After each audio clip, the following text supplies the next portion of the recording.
Chapter 751.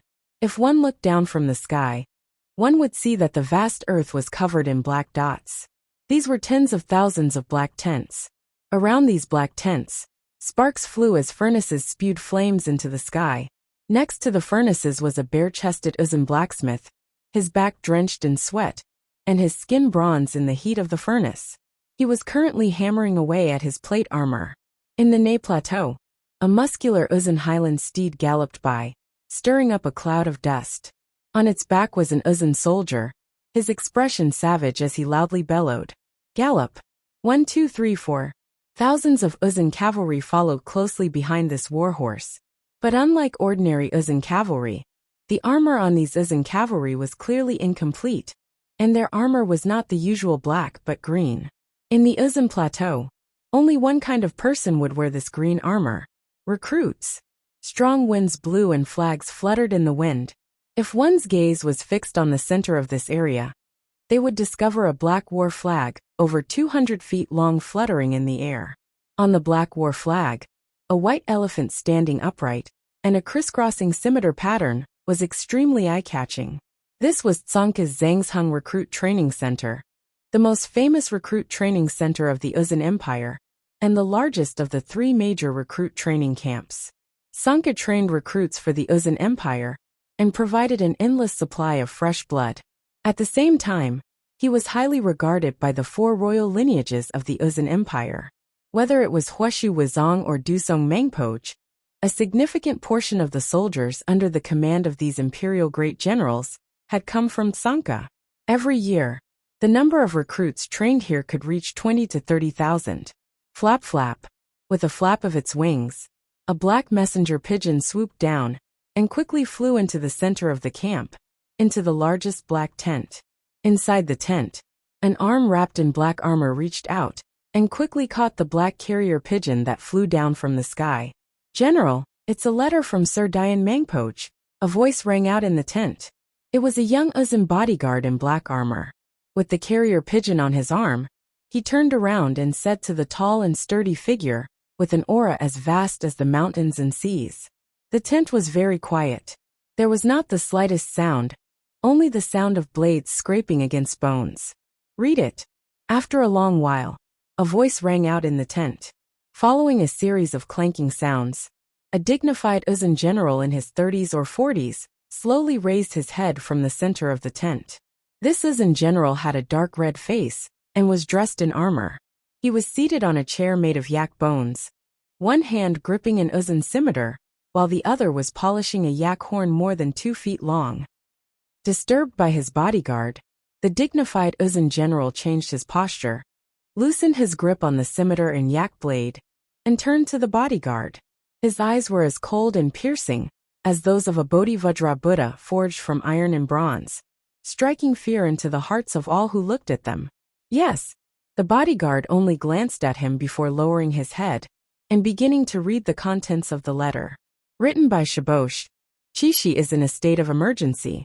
Fomenlinta's army is pressing down, and the northern border is in grave danger. Soldiers are urgently needed. 5,000 Qinghai soldiers are requested. The young bodyguard sensed the danger in the last word, and his expression turned extremely grim. He subconsciously turned to look at his commander behind him. "Haha, it's this trick again." To his surprise, the dignified Uzun general was not the least bit worried, and even coldly chuckled. "It's indeed my cousin's style. If you want soldiers, just ask for them. Why mention Chishi?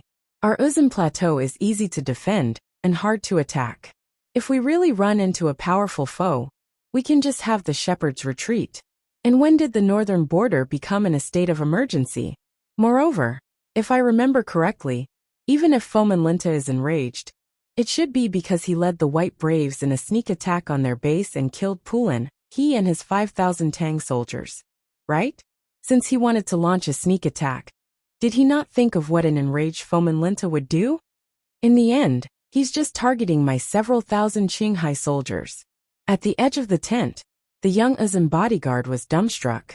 He had been by the general's side for some time now, and he had come into contact with the letters sent by the ministers and generals of the 4 royal lineages to request for the transfer of troops. All of the letters were well-behaved and honest. None of them had lied about military intelligence, and none of them had tried to fill their own pockets to satisfy their own selfish desires. Then, General, should we refuse? The bodyguard hesitantly asked. There's no need. Given that fellow's personality, he won't rest until he achieves his goal. He'll send an endless stream of letters, and he might even personally come to Tsanka. We'll be in great trouble if that happens. No one understands his personality better than I do, and he's capable of anything. The dignified Uzun general said. The bodyguard was dumbfounded, no longer knowing whether to send soldiers or not.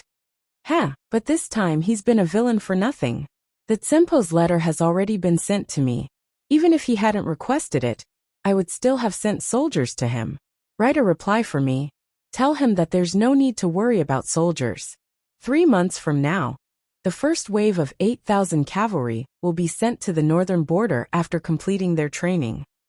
In addition, the Qinghai soldiers he wants will also be sent, but only 2,000 at most. The Qinghai soldiers are carefully selected from the various armies, and their aptitude far surpasses that of the others. They also cultivate the secret techniques passed down from the Great Snow Mountain Temple. These techniques are extremely powerful, but extremely difficult to cultivate.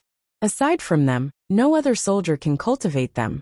Moreover, as the strongest cavalry, their training is much more complicated than the others. They basically need at least 2 years before they can finish. There are only 7,000 people here, and he wants 5,000 for himself. Although I'm the general in charge of Tsanka's Zhangsheng, does he really think I'm part of the Dian clan? The dignified general sneered, exposing the relationship between him and Dian Mangpoch. In the Uzun Empire, other than the Tsempo, the Prime Minister, and the 4 Prime Ministers, the Dian clan, the Dusong clan, and the 4 great clans were the most powerful. The Dusong clan's Dusong Mangpoch was one of the great generals of the Uzun Empire, and although the Dian clan had yet to produce a great general, it had many brigadier generals. Dian Pugiel was one of them. Although he was not as infamous as his cousin Dian Mangpoch, who had uprooted cities and uprooted countries, and razed the small kingdoms around the Uzun Empire to the ground, making them unable to sleep at night. In the interior of the plateau, Dian Pugiel's status was even higher than Dian Mangpoch's.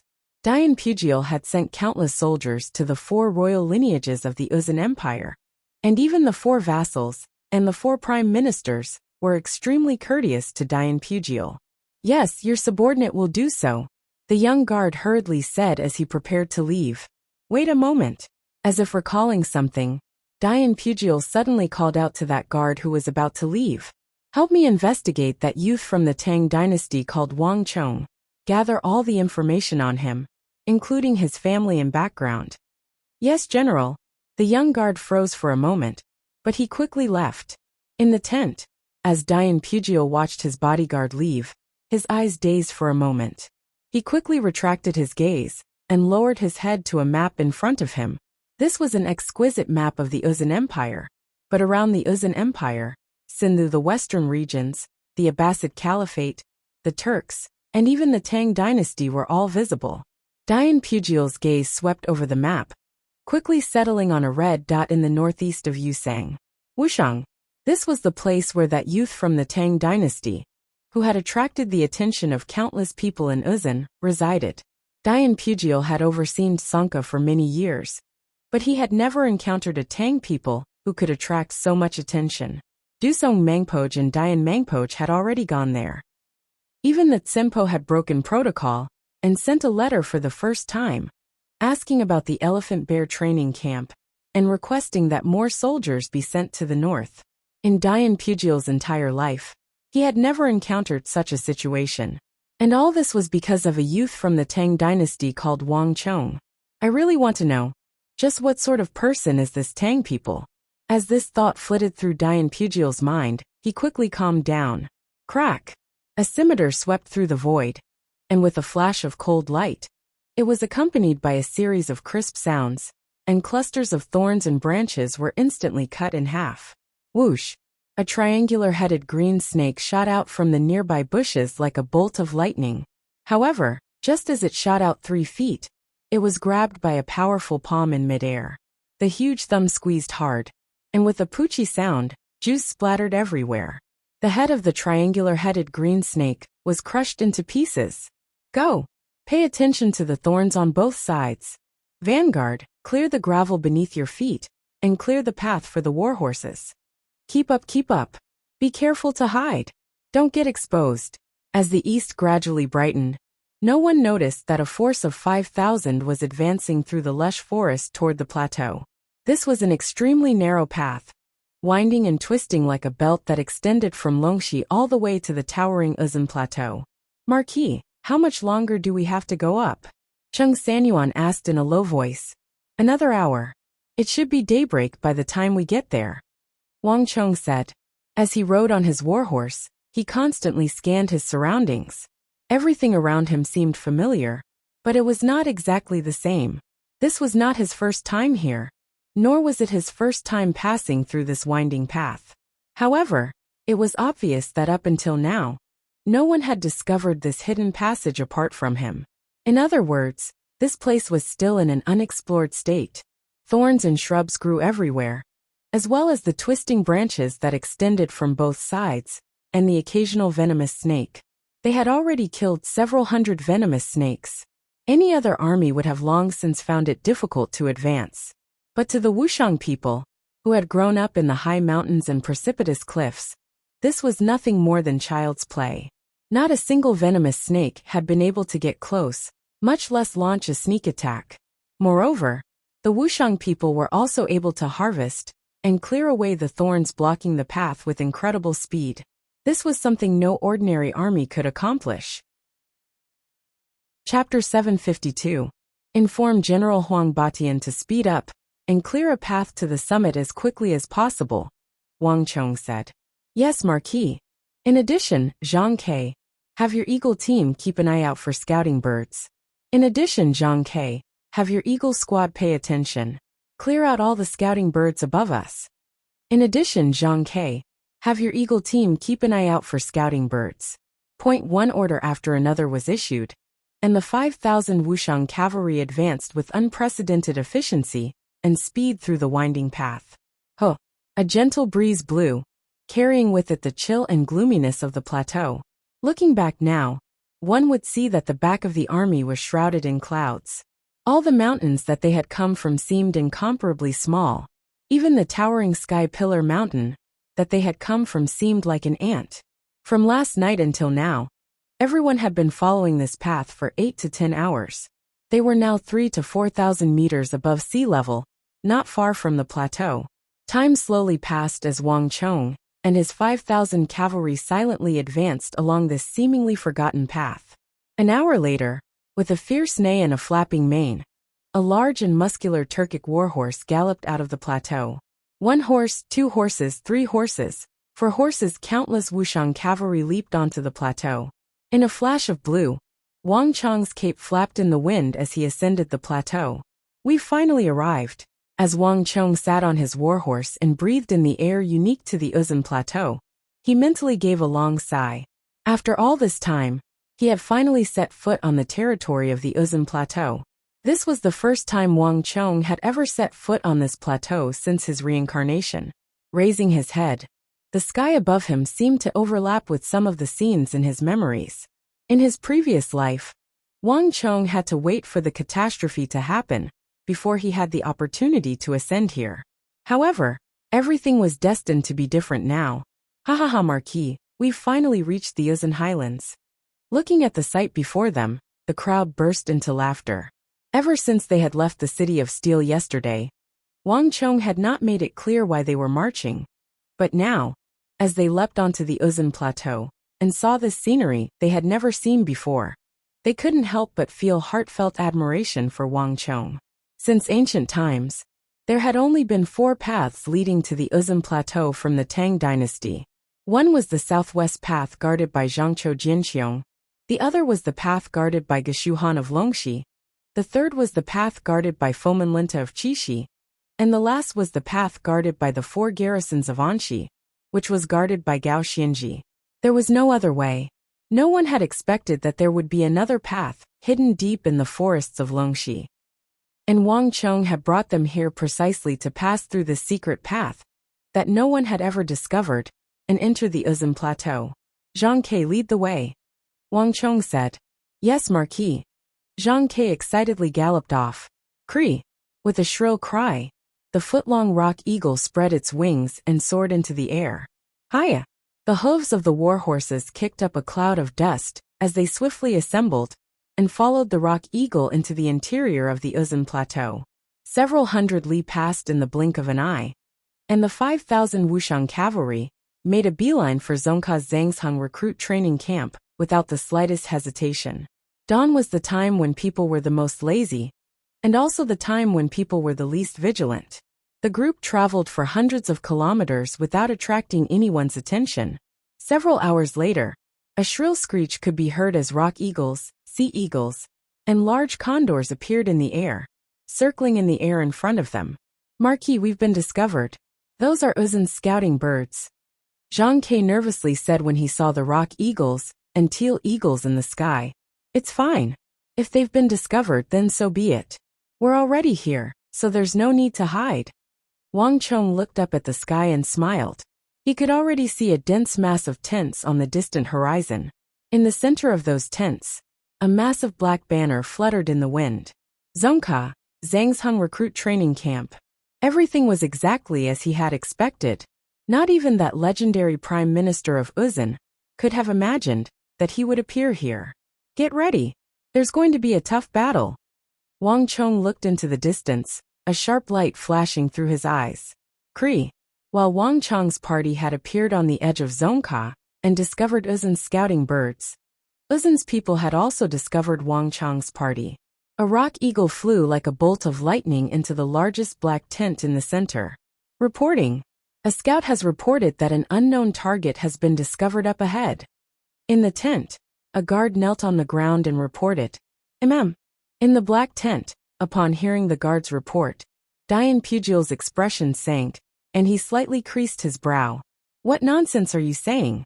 Where did this unknown target come from? This is the interior of our Uzun territory. Could someone have gotten past our defenses and gotten so deep into our territory? Investigate again and see if it's our soldiers, then report back to me. Yes, your subordinate will do so. The guard was also stunned. This was the interior of Uzun territory, and Uzun were everywhere. How could an unknown target have appeared? At most, it was some nearby herdsmen or cavalry who had just happened to be passing through this area. The scouts and cavalry on the perimeter had been making too much of a fuss over nothing. The guard left quickly and returned just as quickly. In the blink of an eye, a second rock eagle descended from the sky, and the guard once more charged into the tent. General, we've already investigated. A group of soldiers truly did appear in the vicinity of our camp. We sent people to negotiate with them, but none of them returned. In addition, they've dispatched extremely formidable people to surround and eliminate our eyes and ears in the sky. What? Dian Pugil grimaced as he finally raised his head from the table in front of him. This was the Yusang Empire's recruit training camp.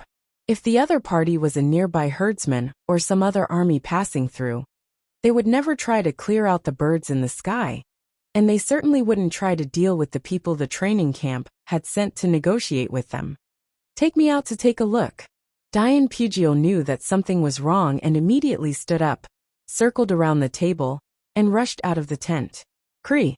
Dian Pugil had just walked out of the massive black tent when a mournful cry came from above. Dian Pugil suddenly raised his head and saw a large blue eagle plummeting from the sky. With a boom, it landed just a few paces from Dian Pugil, its bones broken and tendons torn, and it was reduced to a bloody pulp. Cree. Above Dian Pugil was a rock eagle that was clearly much smaller than Dian Pugil's, flapping its wings as it proudly flew into the distance. In a flash, Dian Pugil's expression became extremely unsightly. This was a naked provocation. No matter who the other side was, they were definitely not Uzun's people. Dian Pugil's face was gloomy, his gaze quickly following the rock eagle on its way back to the horizon. There, Dian Pugil finally saw the enemy the guard had spoken of. At the intersection of the sky and the earth, a black tide was surging toward them. Reporting. Lord General, The scouts on the front lines have confirmed the enemy's identity. They are not Uzin's people but Tang people's army. What?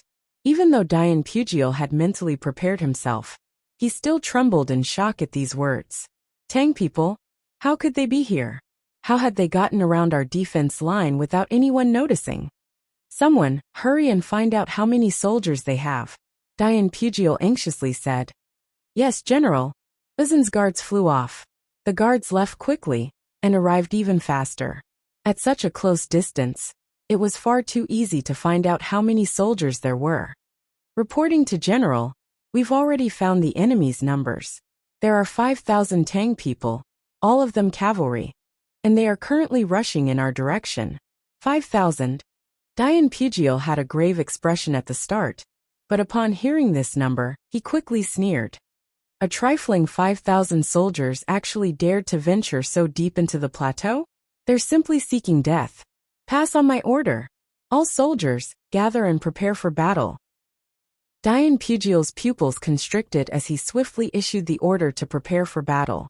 Although Zhangsheng was a recruit training camp, there were more than 20,000 soldiers gathered here, and a significant portion of them were the powerful Qinghai soldiers. No matter who the other party was, or how they had managed to bypass the layers of defense and come here, if they thought they could deal with the Zhangsheng recruit training camp with just 5,000 men, then they were really delusional. He would let them know why the Uzin were the true masters of this plateau. Boom! With Dian Pugiel's order, a bleak and distant yak horn blared over Zhangsheng recruit training camp. The entire recruit training camp began to grow restless. Countless Uzin soldiers began to gather from all around, the war drums thundering. The relaxed Zhangsheng recruit training camp began to seethe with killing intent, exuding a baleful aura. Chapter 753. Marquis, the Uzin have discovered us. They are quickly gathering. On the plains, Li Sai galloped his horse, following closely behind Wang Chong. His eyes were cold and his expression calm. He was as steady as a mountain, as if nothing could ever move him. No problem, let them gather. Wang Chong smiled and raised an arm. In an instant something strange happened. The 5,000 Wuxian cavalry, who had been charging at high speed, suddenly stopped in 1 second. All of them moved in unison, without any mistakes, as if they were one person. Invade like fire, remain as immovable as a mountain. In this aspect, the training of Wang Chong's 5,000 cavalry was something that even Fomin Linta's most elite infantry could only gasp in amazement. Woo! A desolate bugle call resounded through the sky, attracting the attention of Wang Chong and the others. On the other side, the Uzin reacted very quickly. From the moment the alert birds discovered Wang Chong and the others until now, only a short period of time had passed. All of the Uzin soldiers in the camps had gathered.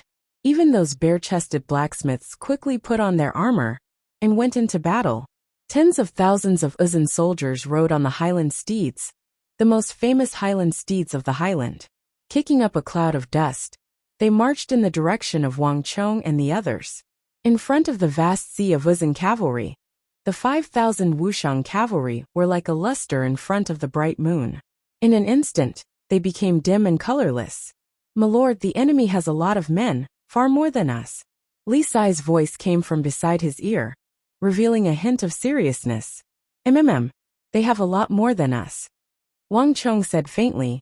His expression did not change in the slightest. Sunk as Zhangsheng recruit training camp already had more than 20,000 recruits under training. Adding the regular army guards in the camp, the number was at least 25,000, more than 5 times their own. Moreover, Uzin was naturally brave and aggressive, so even though he was a new recruit, his strength and bravery were not the slightest bit inferior to the regular armies of other countries. He could not be described as an ordinary recruit at all. Buzz! The plateau trembled. The other party's speed wasn't very fast, but his aura was extremely astonishing. Dee-da-da!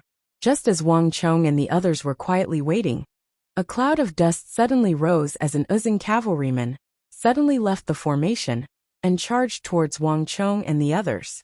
"Sir, it's the other party's envoy," Zhang Ke said.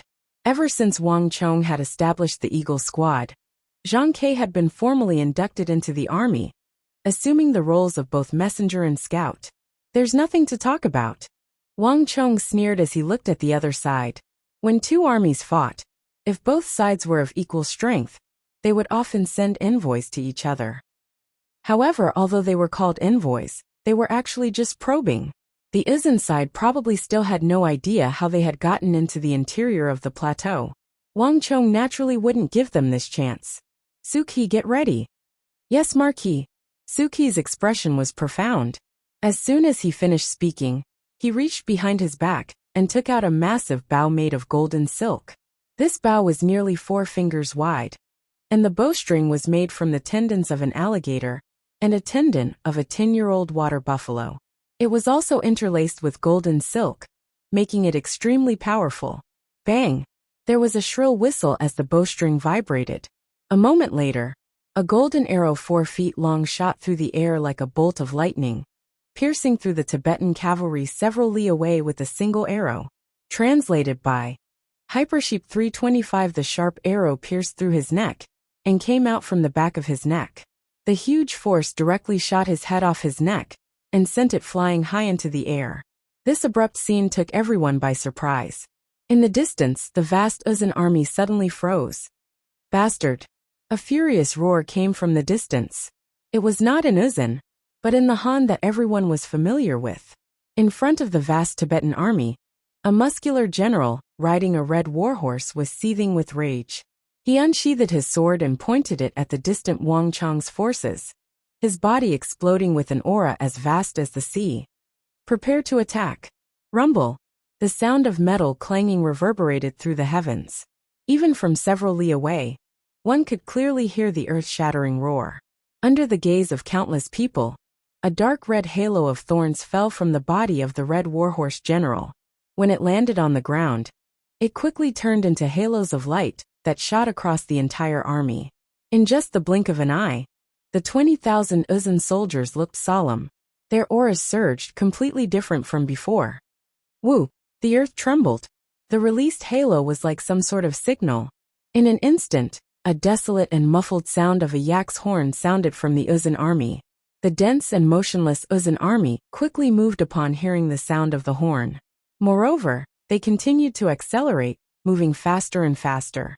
In just a few breaths, the 20,000 soldiers reached an extremely high speed. Like an avalanche, they charged toward the 5,000 Wuxian cavalry with the force of a thunderbolt. Kill! Kill them all! Charge! Sharp shouts in the Uzan language resounded throughout the plateau. The long whinnies of the Ney warhorses broke the stillness of the plateau. War and slaughter seemed to be the best at awakening the desires in the depths of the Uzan people's hearts. In an instant, the atmosphere was tense. The 27,000 soldiers of Zhang's Hung training camp launched an attack in the distance. One halo after another was released from the feet of the Uzan cavalry. Boom! Boom! Boom! The auras of the 27,000 Uzan soldiers merged into one, instantly forming an enormous body that exploded with an astonishing aura. Even the scenery around them began to blur. Sanka was one of the training grounds for new recruits of the Uzan Empire, making it an easy target to attack.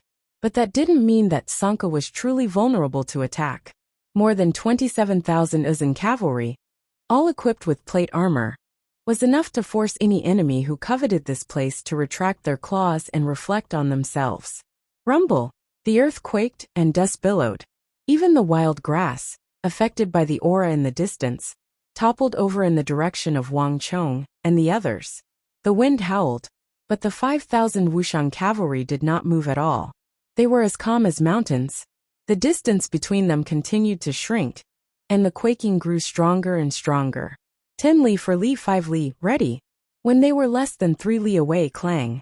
There was a flash of cold light as a sharp sword was unsheathed and pointed to the sky.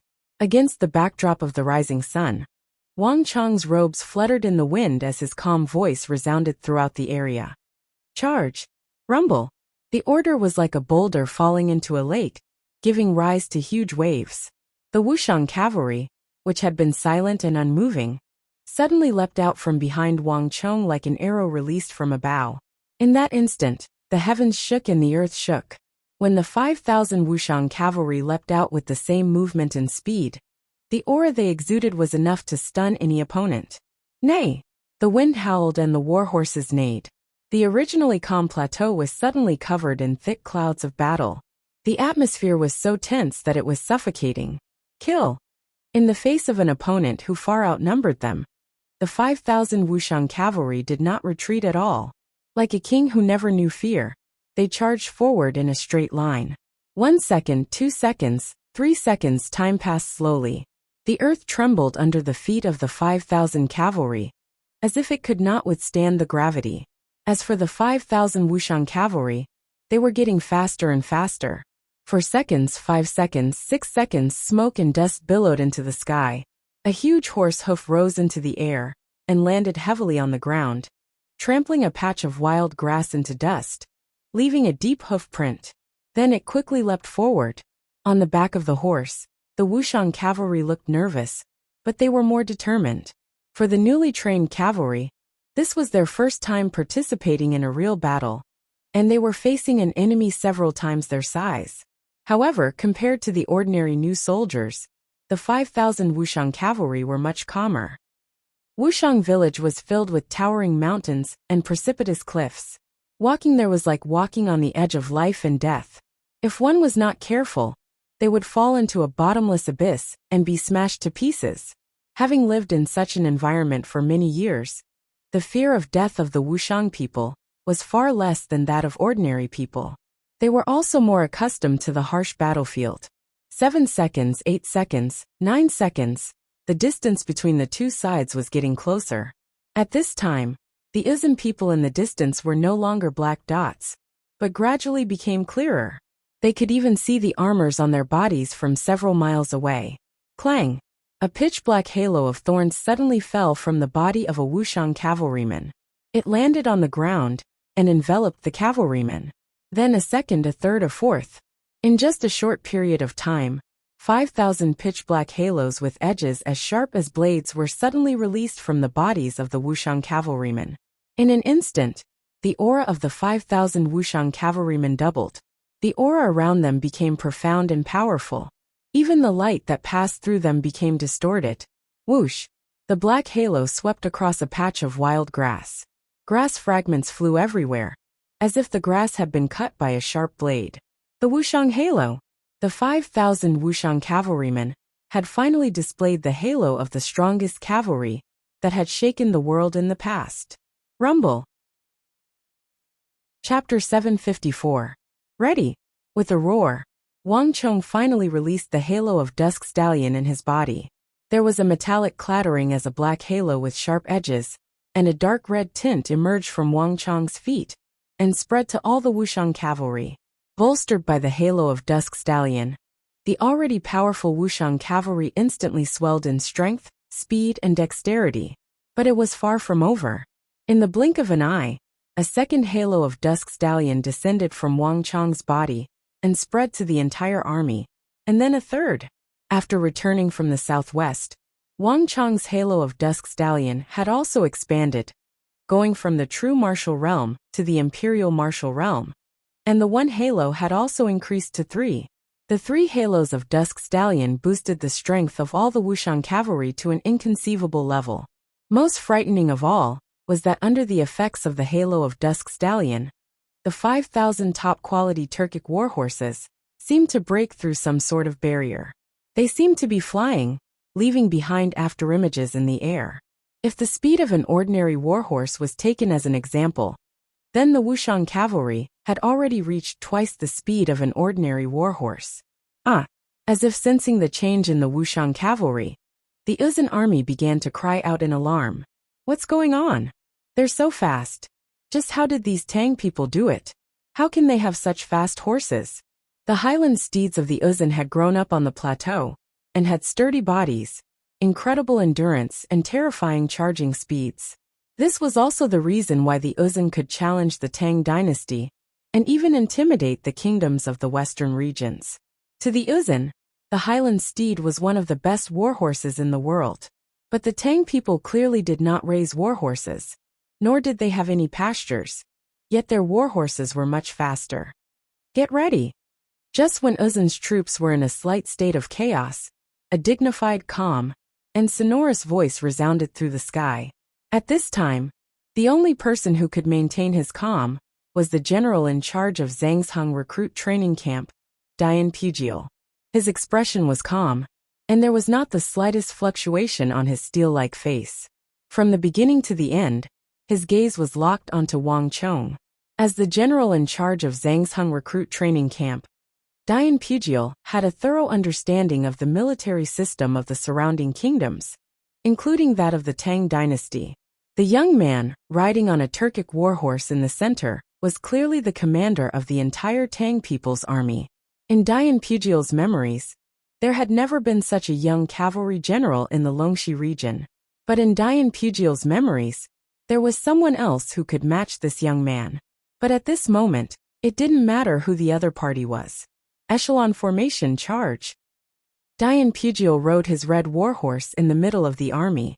With a wave of his sword, the 27,000-some Tibetan cavalry began to transform. There was no obvious change in the speed of the vast army, but they quickly separated into layers and quickly gathered towards the center. In the blink of an eye, all the cavalry in the training camp had used the Uzun's famed echelon formation. 800 zhang, 700 zhang, 600 zhang. As they got closer and closer, the killing intent grew thicker and thicker. On the flat plateau, both the Uzun and the Wuxian cavalry could see the armor worn by their foes, and they could even see the breaths exhaled by their foes. 500 zhang, 400 zhang, 300 zhang. The atmosphere grew tenser and tenser, and everyone's blood seemed to freeze as they stared at their foes. 200 zhang, 100 zhang, 50 zhang. Kill. All the soldiers, whether they were Uzun or Wuxian cavalry, raised their sabers and swords, and let out heaven-shaking roars. At this moment, the tension in the air had reached its peak. To the Uzun and Wuxian cavalry, 50 zhang was just a few seconds away. The distance continued to shrink. 300 zhang, 200 zhang, 100 zhang. Boom! With an earth-shattering boom, the 5,000 Wuxian Tang people cavalry and the 27,000 Uzun echelon formation collided like two massive beasts.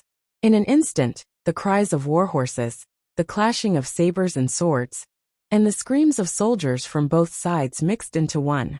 Unexpectedly, the fierce and courageous Uzun army only lasted for a few moments before the 5,000 Wuxian cavalry instantly pierced through the first echelon formation. All the Uzun cavalry standing in the way of the army fell, their riders cleaved in two, their flesh and blood flying.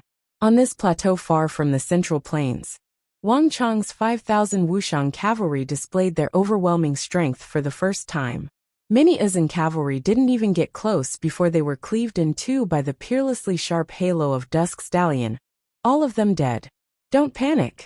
Hold your ground. Charge from the sides.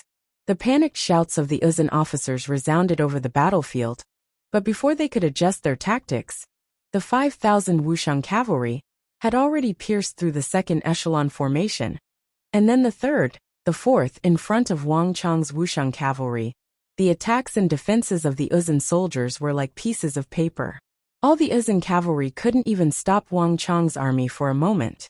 The Ney was in complete disarray, and in a few short moments, the Uzun had suffered astonishing losses. 3,000, 4,000, 5,000. How could this be? How could they have such a powerful fighting force? At this moment even Dian Pujiel paled. The Uzun were renowned throughout the world for their fighting prowess, and there had never been an army like the Tang people's cavalry, which possessed such terrifying strength. The echelon formation came in wave after wave. In the past, even when facing opponents stronger than the Wuxian soldiers, the echelon formation was able to block their charge until their speed dropped to zero.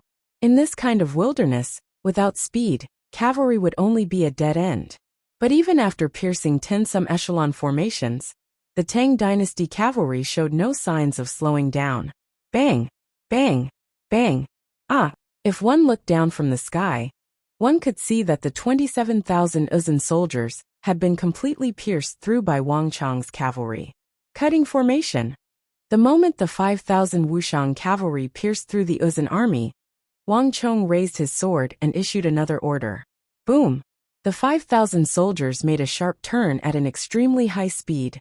But their speed didn't change in the slightest. Gallop!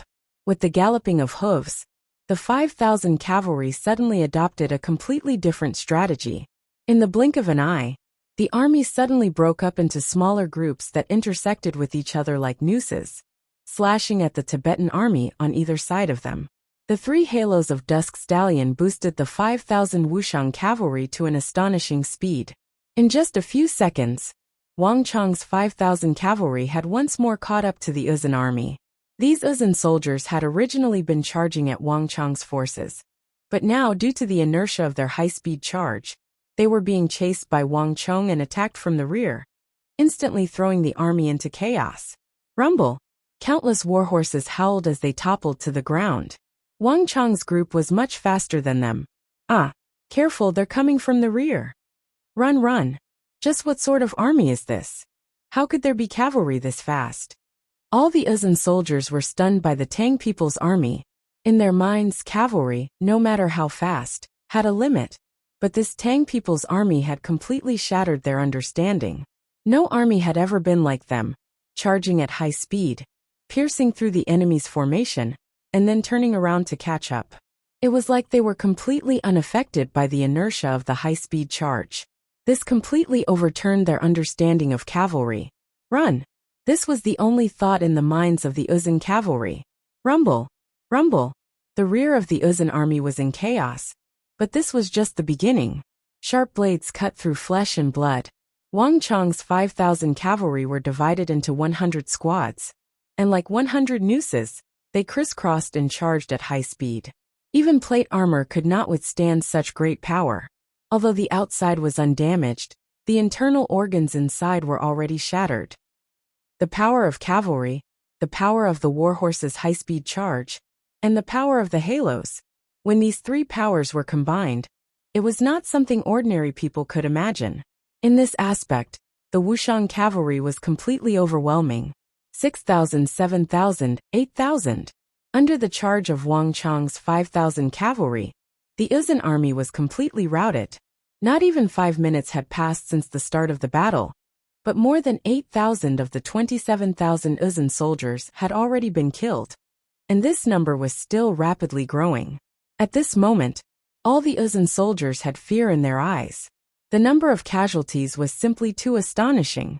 The strength of the Tang people's army had completely surpassed their imaginations. Bastard! 100 some zhang from the Uzun formation. Dian Pugil was trembling, his eyes red. In the first clash, he had believed that he could use his enormous numbers and the charge of the echelon formation to block the enemy, and then flank the 5,000 Tang people. Chapter 755. Summon the Qinghai soldiers. Finish them off in one round. Dian Pugil's eyes blazed with fury. The deaths of more than 8,000 Uzun recruits had ignited his rage. No soldier of any other race could act so impudently on the Uzun plateau, especially the Tang people, who were primarily infantry. No matter who these people were, if they thought that by defeating these recruits, they could strut around and do as they pleased on the plateau, then they were gravely mistaken. He would definitely let them know what it meant to be the true ruler of the plateau. Rumble! Following Dian Pugil's order, the remaining 20,000 Uzun cavalry instantly began to transform. All the recruits seemed to have encountered something, and quickly parted to the sides. Behind them, smoke and dust billowed as a powerful aura rushed forward like a storm. In the blink of an eye, an army of more than 7,000 soldiers, muscular and muscular, was galloping forward. Unlike the other Uzun cavalry, the majority of the cavalry in the recruit training camp wore armor that was either incomplete or only partially complete. Only a portion of the soldiers would wear the full set of armor of the regular army, but this army was covered in thick and heavy red armor, and in terms of quality, it was even better than that of the regular army. This was a treatment that no other soldier enjoyed, but the most unique feature was their foreheads. In the center of their foreheads, near the center of their eyebrows, was a white mark about the size of a thumb. The 7,000 red-armored soldiers, seething with killing intent, galloped toward Dian Pugil. Qinghai! On the chests of these red-armored soldiers were the words Qinghai written in Uzun. Qinghai soldiers. These were the strongest force in Zhangzheng recruit training camp. The soldiers that Dian Mangpoj had written to covet. The Blue Sea soldiers were different from the White Braves. And they were also different from the other Uzun soldiers. They were not carefully selected from the 4 royal lineages of the Uzun, but from the Blue Sea, where the Uzun was located at an extremely high altitude and had a unique terrain. Qinghai had always been one of the most elite sources of cavalry for the Uzun Empire. The soldiers there were strong and talented, and the martial arts they practiced were completely different from the other Uzun soldiers. They were much faster and had higher achievements. These Qinghai soldiers had always been the source of all of Uzun's elite cavalry and generals' personal guards. On the other hand, the Qinghai soldiers were even more special. They were carefully selected from all the Qinghai soldiers. There were very few Qinghai soldiers to begin with. 7,000 Qinghai soldiers was already the limit. This time, Dian Pugil had relied on his decades of experience in training recruits to stand out and be chosen by the Tsempo to be the commanding general of the 7,000 Qinghai soldiers. Dian Pugil cherished them and gave them special treatment. Although their training had not yet been completed, all their armor was in place, and nothing was missing. Soldiers were trained for 1,000 days to be used in a single moment, and now was the time for these 7,000 Qinghai soldiers to be used. Everyone hear my order. Follow me to kill the Tang people. Rumble. With this order, Dian Pugil was the first to leap forward and charge at Wang Chong's group. Meanwhile, on the other side, Wang Chong's forces were sweeping through the Uzun forces, crushing them. The Uzun soldiers were constantly gathering and attempting to counterattack Wang Chong's forces, but all their resistance was futile.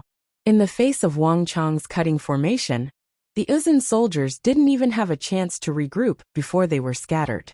Wuxiang village had always been known as the strongest source of soldiers for the Tang dynasty, and all the Wuxiang villagers were far stronger than ordinary soldiers.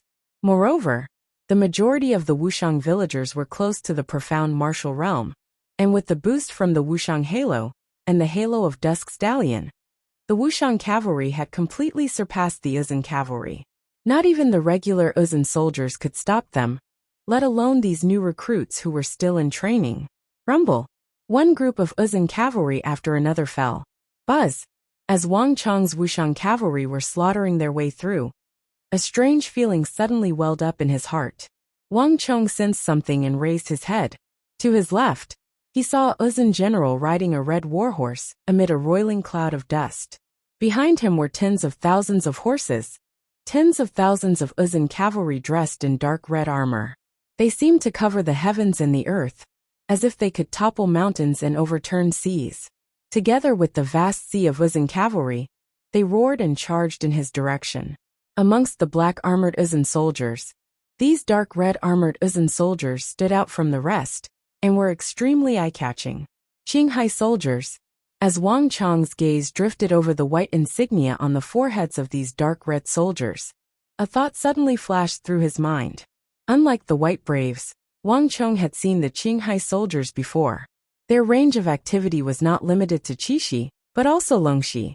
Although he had only caught a glimpse of them, they had left a deep impression on Wang Chong. Although the Qinghai soldiers before him had not reached that level of power, when compared to the Qinghai soldiers that had been tempered and baptized in the fires of war, they had already begun to take shape. The Uzun had 3 top-class armies, each of them capable of enormous destruction. On the battlefield, they were completely capable of influencing the course of a battle and the outcome of victory or defeat. The Qinghai soldiers' range of activity was too large, and towards the end of the Tang dynasty, this army had wreaked havoc on the Tang dynasty. Now that everything had begun anew, the world-renowned Wuxiang cavalry had reappeared, but the Qinghai soldiers were far from reaching the heights of the later generations. Now that he had this chance, Wang Chong would not allow the Qinghai soldiers to wreak havoc in the world and wreak havoc on the Tang dynasty. 10,000 streams returned to the origin. Without the slightest hesitation, the moment he saw the Qinghai soldiers, Wang Chong gave the order, and the Wuxiang cavalry, which had been divided into 50 groups of 100 men each, and had been madly attacking the Tibetans, suddenly began to converge. In less than a second, the 5,000 Wuxiang cavalry had finished reassembling their formation. Kill! Charge! The warhorses thundered. This time, the two sides collided much faster than expected. With an earth-shattering bang, the two world-renowned cavalry units crashed into each other like two prehistoric beasts. Boom! As the two cavalry clashed, no one noticed that a massive white halo of thorns, completely different from any other halo, had suddenly erupted from under Wang Chang's feet, sweeping across the battlefield like a hurricane. But unlike before, this milky white halo of thorns did not attach itself to his own soldiers, but to the Uzun soldiers. Bzzz. In a flash of light, milky white halos of light appeared beneath the feet of the Uzun cavalry. The thousands of Uzun cavalry were instantly covered in these milky white halos. Under the effect of these milky white halos, all the Uzun soldiers, including the 7,000 Qinghai soldiers, were rapidly weakened by several levels. Not good. Dian Pugil was flabbergasted by this sight, and even the resolute Qinghai soldier paled, instantly losing his calm and composure. A single stone stirred up 1,000 ripples. Niai! The 7,000 Qinghai soldiers immediately fell into disarray. Some of the Qinghai soldiers sensed the changes in their bodies and slowed down. However, the cavalry behind them continued to move at an extremely high speed, one slowing down while the other speeding up. A series of fierce neighs rang out as hundreds of Qinghai soldiers crashed into one another. Due to the inertia, they screamed and fell off their warhorses, falling under the hooves of the charging warhorses, and were trampled over by tens of thousands of charging warhorses. But this was only the beginning. With a heaven-shaking roar, the Wuxiang cavalry once more assumed formation. Immovable as a mountain, they charged like a bolt of lightning into the ranks of the Qinghai soldiers. Brum! Without any finesse or concession, a Wuxiang cavalry clashed with a Qinghai soldier in Ney. The sound of flesh against flesh was even louder than that of a collapsing mountain. Pung! The crimson-armored Green Sea soldier was flung into the air. If the original Qinghai soldiers had been able to fight against Wang Chang's Wuxiang cavalry, the effects of the bane of the battlefield had caused their strength to drop by several levels. They were no longer able to contend against the Wuxiang cavalry. Thud thud thud. Countless Wuxiang cavalry charged, and the sounds of collisions, the neighing of horses, and the wretched howls of their horses mixed together into a cacophony of sounds. In this confrontation, the future world-famous Qinghai army was instantly torn apart. One after another, the tall and sturdy Highland steeds fell to the ground, screaming in pain. The 7,000 Qinghai army was utterly defeated, and the scene was a mess. Bastard! At this moment, no one was more shocked and furious than Dian Pugil. The Qinghai soldiers were the strongest force in Zhang's recruit training camp, including all of Tsanka. They were also the strongest force of the future Uzun. They were far stronger than anyone else. He had never imagined that not even the Qinghai soldiers would be able to stop them. When had an ordinary army of the Tang dynasty become so powerful? Just who are you people? With a furious roar, Dian Shibua became one with his horse and raised his saber, instantly slashing at the Wuxiang cavalry's sharpest point. Rumble! A dazzling and transparent wave of energy exploded from Dian Pugil's body. The violent shockwave spread out rapidly, covering an area of several thousand feet. Nay! Ah! The neighing of horses and the wretched screams filled the air.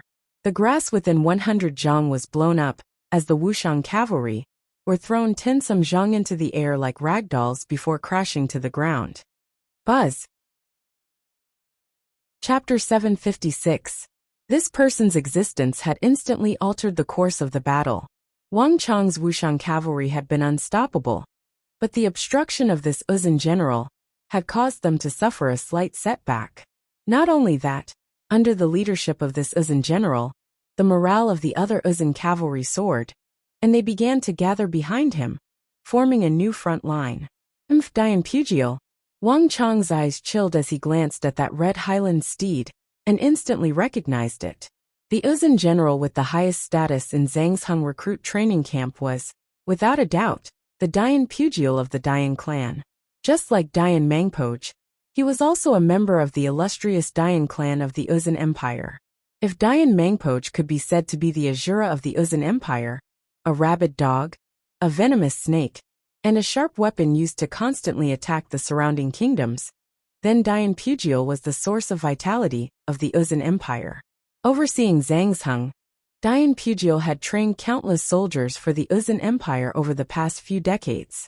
Batch after batch of herdsmen, ordinary Uzun people, and tribal warriors would be trained by Dayan Pujiel into the famed and brave warriors of the Uzun cavalry whose mere mention caused the surrounding kingdoms to pale.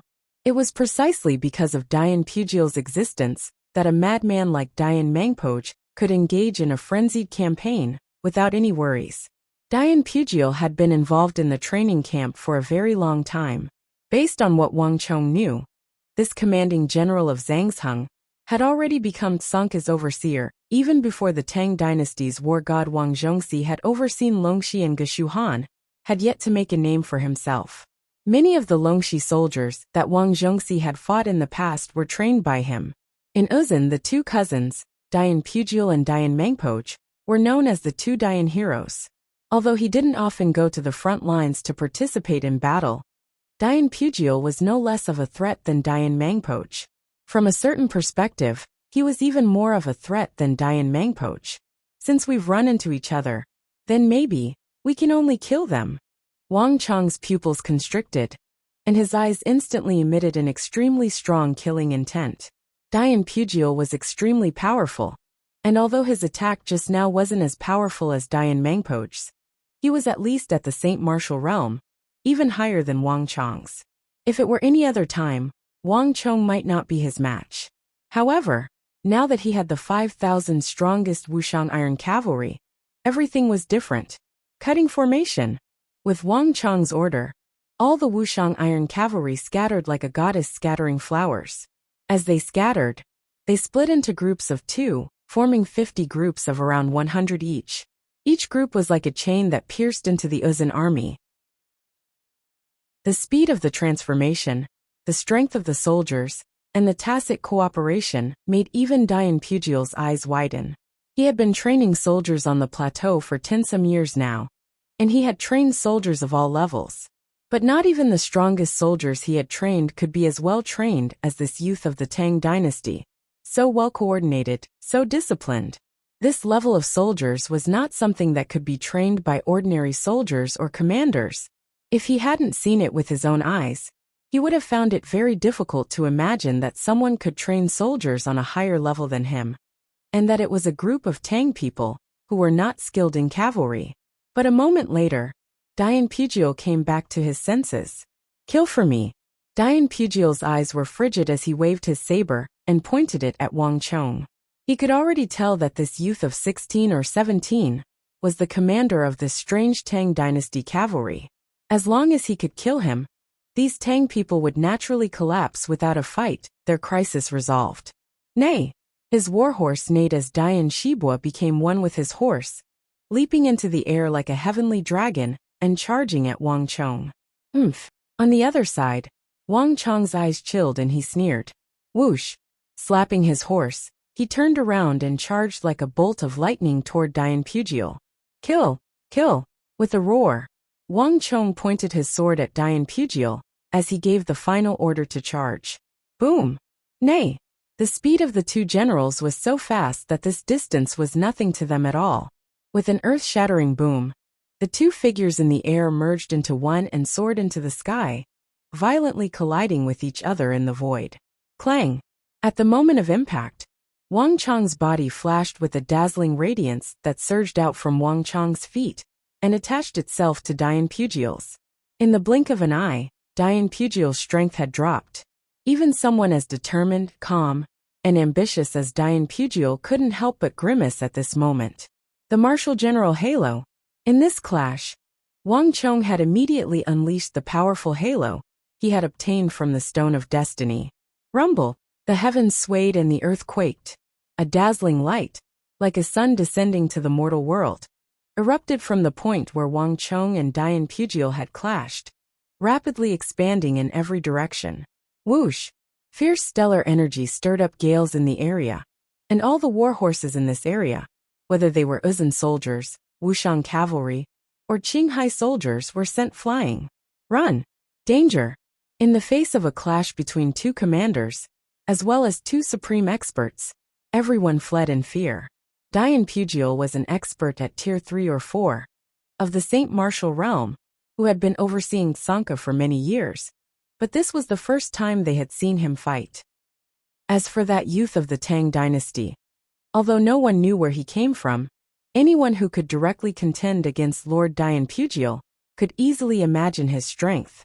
However, in the blink of an eye, just as everyone was about to dodge, they suddenly heard a long and excited hiss in their ears. Nay! Whoosh! A crimson figure soared into the air like a rainbow, and before anyone else could react, he swung his saber at Dian Pugil to congratulate him on the new year. Rumble! Even Dian Pugil paled in the face of Li Sai's all-out attack. Li Sai had always been very strong, and he was also borrowing the power of his Fergana horse's charge. Now that Dian Pugil was facing a pincer attack from both Wang Chong and Li Sai, he found it difficult to defend himself. Bzz. In the blink of an eye, the stellar energy barrier around Dian Pugil's body dimmed. But it was far from over. The neighing of horses came from all around Ney, and from a distance, one could see that the 5,000 Wuxian cavalry that had charged into the Uzun army had suddenly retreated. The 5,000 Wuxian cavalry, divided into 50 groups, shot toward Dian Pugil like bolts of lightning. By the time Dian Pugil, Wang Chong, and Li Sai had fallen to the ground, all the Wuxian cavalry had already begun to charge. Boom! Boom! Boom! One by one, the Wuxian cavalry charged toward Dian Pugil like bolts of lightning. At this moment, even Dian Pugil's eyes revealed a deep fear. He wanted to dodge, but it was too late. Wang Chong had scattered the 5,000 Wuxian cavalry precisely to deal with him. Boom boom boom! The tens of thousands of war horses howled and slammed into Dian Pugil's body. Aya! With a scream, Dian Pugil's stellar energy rapidly dimmed like a candle in the wind. In the blink of an eye, he had fallen from Tier 3 to Tier 2 of the Saint Martial realm, to Tier 8 to Tier 9 of the Imperial Martial realm, and then Tier 6 to Tier 7 of the Imperial Martial realm. Boom! A woozy steel sword that was even taller than a grown man exploded forward, piercing through Dian Pugil's body. During this entire process, Wang Chong had been using his great Yin-Yang Heaven creation art to keep Dian Pugil at bay. Boom! With a massive boom, Dian Pugil's eyes went wide, his arms spread wide, and his body slowly collapsed to the ground. More than half of the stellar energy in his body had flowed into Wang Chong's body. With a massive thud, Dian Pugil's body crashed to the ground, sending up a cloud of dust as he remained motionless. In the face of the charge of tens of thousands of Black Tortoise Realm cavalry, with top-class generals like Wang Chong and Li Sai holding them back, even a top-class general like Dian Pugil, a Saint Martial expert, could not hold on and died. Let's go! Wang Chong called out to Li Sai. Glancing at Dian Pugil's corpse on the ground, he mounted Dian Pugil's red Highland steed. Wang Chong's excellent Turkic warhorse had been killed in the clash just now, pulverized by the stellar energy of the pair. Although these excellent warhorses of the Turkic steppe had sturdy bodies comparable to the best Arabian horses, they were still no match for Dian Pugil's divine steed from the Great Snow Mountain Temple. In a clash between top-class experts, the problem of their bodies not being sturdy enough was immediately apparent. Arrow formation charge. Wang Chong waved his sword and gave the order to charge once more. An ordinary cavalry army would have fallen into chaos after the battle just now, and would not have been able to regroup so quickly.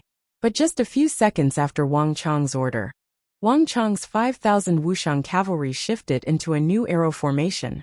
Boom! With a single charge, the newly regrouped Uzun cavalry were scattered. Aya! Ah! Waves of blood-curdling screams, the sounds of horses crashing into each other, neighing, and the clashing of swords and sabers rang out incessantly. Even with Dian Pugil present, the Uzun army had not been able to stop the charge of Wang Chong's Wuxian cavalry, and now that Dian Pugil had been killed, the remaining Uzun cavalry were even less of a match. Chapter 757. Buzz! Wang Chong slowly glanced at the scattered Uzun soldiers, then quickly looked away and closed his eyes to cultivate. The blood energy in his body was seething, and he had absorbed at least half of Dian Pugiel's stellar energy. He would need at least 15 minutes to completely digest and absorb this Saint Martial stellar energy for his own use. The strength of the Saint Martial realm truly is formidable. To be able to kill a Saint Martial expert like Dian Pugiel in this raid on Uzun was not in vain.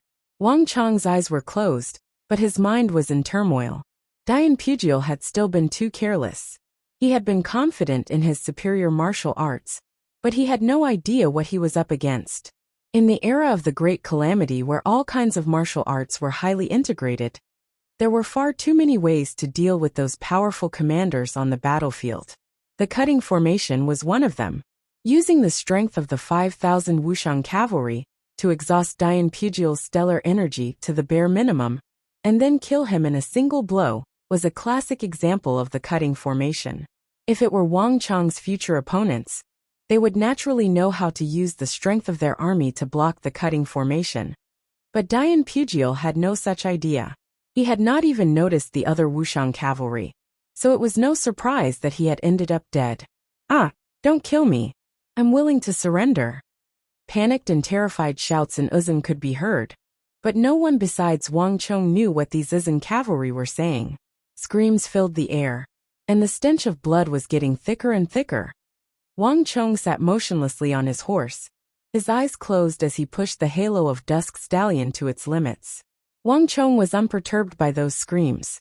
These Uzun recruits from Zhangsheng would all become the fiercest, and most terrifying highland warriors on this plateau in the future.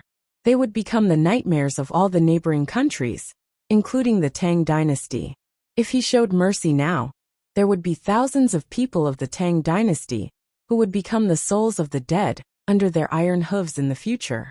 Therefore, Wang Chong would not show any mercy.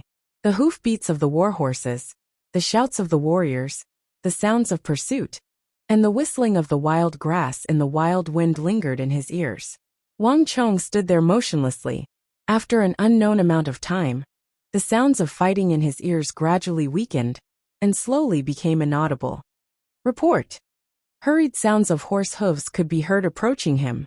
A knight jumped down from his horse and quickly knelt before Wang Chong. "Marquis, the battle has ended. All of the Uzun soldiers have been annihilated. Only a few have escaped in all directions. Lord Su has led his men to pursue them. Do you need more men?" "No need." Wang Chong waved his hand and opened his eyes. "Sound the gongs to retreat. Tell General Li and the others to gather the army and prepare to leave." Dian Pugiel was dead, and the objective had been achieved. The remaining Uzun warriors who had fled were the best helpers in this battle. This was not the first time the Tang dynasty had climbed the Uzun plateau, and it would not be the last. Dian Pugiel and the 20,000 some new recruits of Zhangsheng training camp were the best warning to the Uzun Empire. Henceforth, they would understand that any invasion or attack against the Tang dynasty would be overestimating their own strength, and would incur the furious retaliation of the Tang dynasty. Yes, receiving the order, the cavalrymen quickly mounted their war horses and flew away. Boom! A few moments later, with the blaring of horns, the 5,000 Wuxian cavalry began to converge. Behind them, one could see mountains of corpses and rivers of blood. The corpses of Uzun soldiers and highland steeds were strewn about, scimitars littered the ground, and between the corpses were broken black war banners. Even farther away, thick smoke roiled and flames blazed. That was the burning remains of Zhangsheng training camp. In a single night, this enormous and prestigious training camp for top-class recruits of the Uzun Empire had been reduced to nothing. Hiya! After taking one last look into the distance, Wang Chong waved his hand and led his soldiers away from the Uzun plateau, returning to Longxi via the original path. Other than the corpses littering the ground and the thick stench of blood in the air, no one knew what had happened just now. Around 6 hours after Wang Chong's group left, the earth began to tremble, and the hooves of warhorses stomped against the ground. Black silhouettes appeared in the distance, howling as they approached. Ah! Upon seeing the ruins of Zhangsheng training camp, the tens of thousands of Uzun recruits, and the 7,000 corpses of the Qinghai soldiers. The Uzun general at the front raised his head to the sky and let out a heaven-shaking roar. Flap flap. A few moments later, tens of thousands of carrier pigeons and eagles took to the skies. The news of Dian Pujiel's death and the destruction of Zhang's Hung recruit training camp quickly spread across the plateau and shook the empire. What? In the distant Uzun royal capital, this news caused a massive earthquake. Bang! In the smoke-filled hall, the Tsimpo slammed his palm on the table and stood up. Impossible! I don't believe it. How could something like this happen? What were Dusong Mangpoj and Huashu Wazong doing? To kill 27,000 recruits, including the 7,000 Qinghai soldiers, isn't something that several thousand Tang soldiers could do. How could so many Tang people and such a large target go unnoticed? Just how did they get around the defense line? The Tsimpo was unable to restrain his anger. The massive impact caused his entire body to tremble. Ordinary recruits were one thing, but the 7,000 Qinghai soldiers and Dian Pujiel were the essence of the empire. They were the culmination of the blood and sweat of the Uzun Empire, and the Tsimpo found it impossible to accept that they had been silently wiped out in a single night. Have you found any information on those Tang people? The Prime Minister of the Uzun Empire, Dalen Trinling, also asked. Compared to the furious Tsimpo, his expression was much calmer, but the trembling fingers beneath his sleeves betrayed the agitation in his heart. Dalen Trinling was no less shocked by this news than anyone else, but he had a composed mind and would not easily reveal it like the average person. But no matter what, the destruction of Zhang's Hung recruit training camp was a massive blow to the empire. The Uzun Plateau towered into the clouds, far away from the surrounding countries. It was a land bestowed by the heavens to the people of the Uzun. It had been a very long time since the Tang people had fought their way onto the plateau, and there had never been so many Uzun deaths on the plateau. The last time something like this had happened was 30-some years ago. Even more unacceptable was that even now, no one knew how the Tang people's cavalry had managed to get around the numerous defense lines and reach the depths of the plateau. Replying to Prime Minister, we've already investigated. According to the survivors of Zhang's Hung recruit training camp, the attackers numbered around 5,000. The attackers should have been around 5,000. Their numbers aren't many, but they are extremely powerful. 5,000? Dalen Trinling couldn't help but grimace. The Uzun cavalry in Zhang's Hung training camp numbered more than 20,000. If the other side also had this many people, it would be fine, but if they only had 5,000, that was far too astonishing. Correct. We've already asked many people, and we've all come to the same conclusion. The enemy's numbers are far inferior to ours. In addition, we also found a letter in Zhang's Hung training camp, hanging on the black war banner of Zhang's Hung training camp. The commander of the Uzun reinforcements, who had been the first to arrive at Zhang's Hung training camp, reported. Bring it here, Dalen Trinling said. A commander of the reinforcements quickly stepped forward and respectfully offered a letter with both hands. Dalen Trinling opened the letter and quickly began to read. The words written on the letter were not in the Uzun language, but in Hanzi. But to Dalen Trinling, this was naturally no problem. To all the people of Uzun, those who offend the Central Plains will be executed, no matter how far away they may be. This was the case in ancient times, and it is the same now. In the Battle of Chishi, 5,000 Tang people were killed, General Pulin killed in battle. As the saying goes, it is impolite not to reciprocate. Today, I have come to the plateau to deliver a grand gift. I hope that all of you will kindly accept it. The young Marquis of the Tang Dynasty, Wang Chong. Dalen Trinling's pupils constricted as he read the last line, his face paling. He had imagined all sorts of possibilities, like Geshu Han's long-distance raid, or Fomenlinta's ambush, but he had never expected this name. Wang Chong. In the Uzun, this name was receiving even more attention than Geshu Han or Fomenlinta. Dalen Trinling had imagined all sorts of possibilities, but he had never imagined that it would be him. The War of the Southwest had just concluded, and the plague on the plateau was still not over. Yet this name had once more appeared on the plateau, and it had even destroyed one of the 3 most prestigious recruit training centers of the Uzan Empire. Bastard! Dalen Trinling's hands were clenched, his face ashen, his mind exploding with killing intent. The incident at Songke's Zhangsheng recruit training camp had spread to all of Uzan. At this moment, not just the royal capital, but even the distant north had received the news. The huge change had also caused a great shock here. No, not just shock but also extreme rage. Wang Chong! There was an earth-shattering roar. In an instant, a terrifying force filled with destructive power exploded, blowing a black tent into pieces. General! In the surroundings, the white braves retreated in fear. General Dian Pugiel had died in battle, and Zhangsheng recruit training camp had been destroyed. Everyone knew that the general was at his most furious, most terrifying, and most dangerous. After all, the 2 of them shared the surname Dian, and they both hailed from the Dian clan. Wang Chong! I definitely won't let you go. Chapter 758. The Tsimpo's letter was now in his hands. He didn't say a single word, only handed over the letter that Wang Chong had left behind in Zhangsheng recruit training camp. 5,000 Tang people killed, General Pulin slain in battle. Others might not understand the meaning of Wang Chong's letter, but how could Dian Mengpoch not? Wasn't the person Wang Chong was referring to in the letter him? The Tsimpo's letter had not contained a single word, but the fact that he had given it to him was enough to make his intentions clear. This matter had arisen because of him, so it was up to him to resolve it. Wang Chong, I will definitely make you and the Tang dynasty you speak of regret. Dian Mengpoch tightly gripped Wang Chong's letter, his teeth clenched, his eyes brimming with frenzied killing intent. Zhangsheng training camp had been destroyed, Dian Pugiel had been killed, and 7,000 Qinghai soldiers in training had been killed. Dian Mengpoch's heart was bleeding, especially those 7,000 Qinghai soldiers. Once they were trained, they would become Uzan elites just like his white braves. But Wang Chong had killed every single one of them. This was the true reason why all of Uzan had been shaken, and why Dian Mengpoch had gone mad. He had only killed Pulin he and 5,000 Qixi Protectorate soldiers.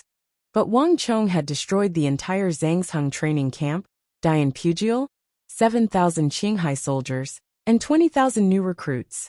This vengeance was simply unimaginable. Even though Dian Mengpoch was known as the Azura of the battlefield, and had experienced all sorts of battles, he still found it hard to accept, because he had only heavily wounded the Qixi Protectorate. But Wang Chong had dealt a heavy blow to the entire empire. Wang Chong, I will kill you. I will definitely kill you.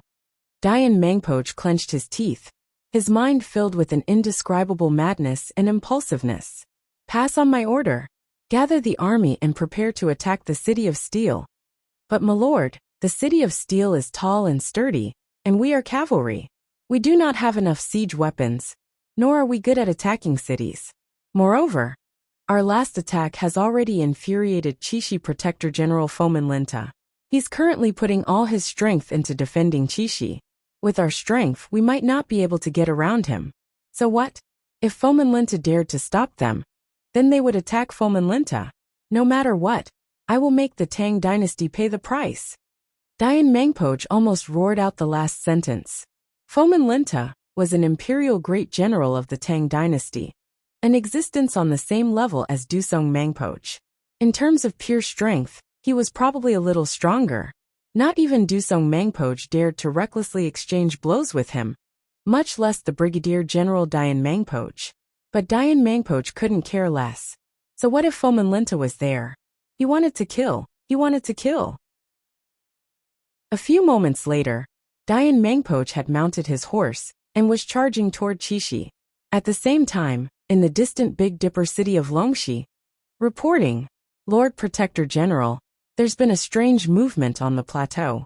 Our men have discovered that the Uzan army is making abnormal movements on the plateau. A horseman galloped into Big Dipper city, and the news brought back by this horseman immediately caused a stir in Big Dipper city. What are the Uzan doing? The last battle just ended. Are they planning on starting a new one so soon? The Big Dipper army had been stationed in Longxi for many years, facing off against the Uzan army for many years, so it was extremely observant of every movement on the plateau. In the eyes of the Big Dipper army, the strange movements of the Uzun army only had one meaning. This was the start of a new war.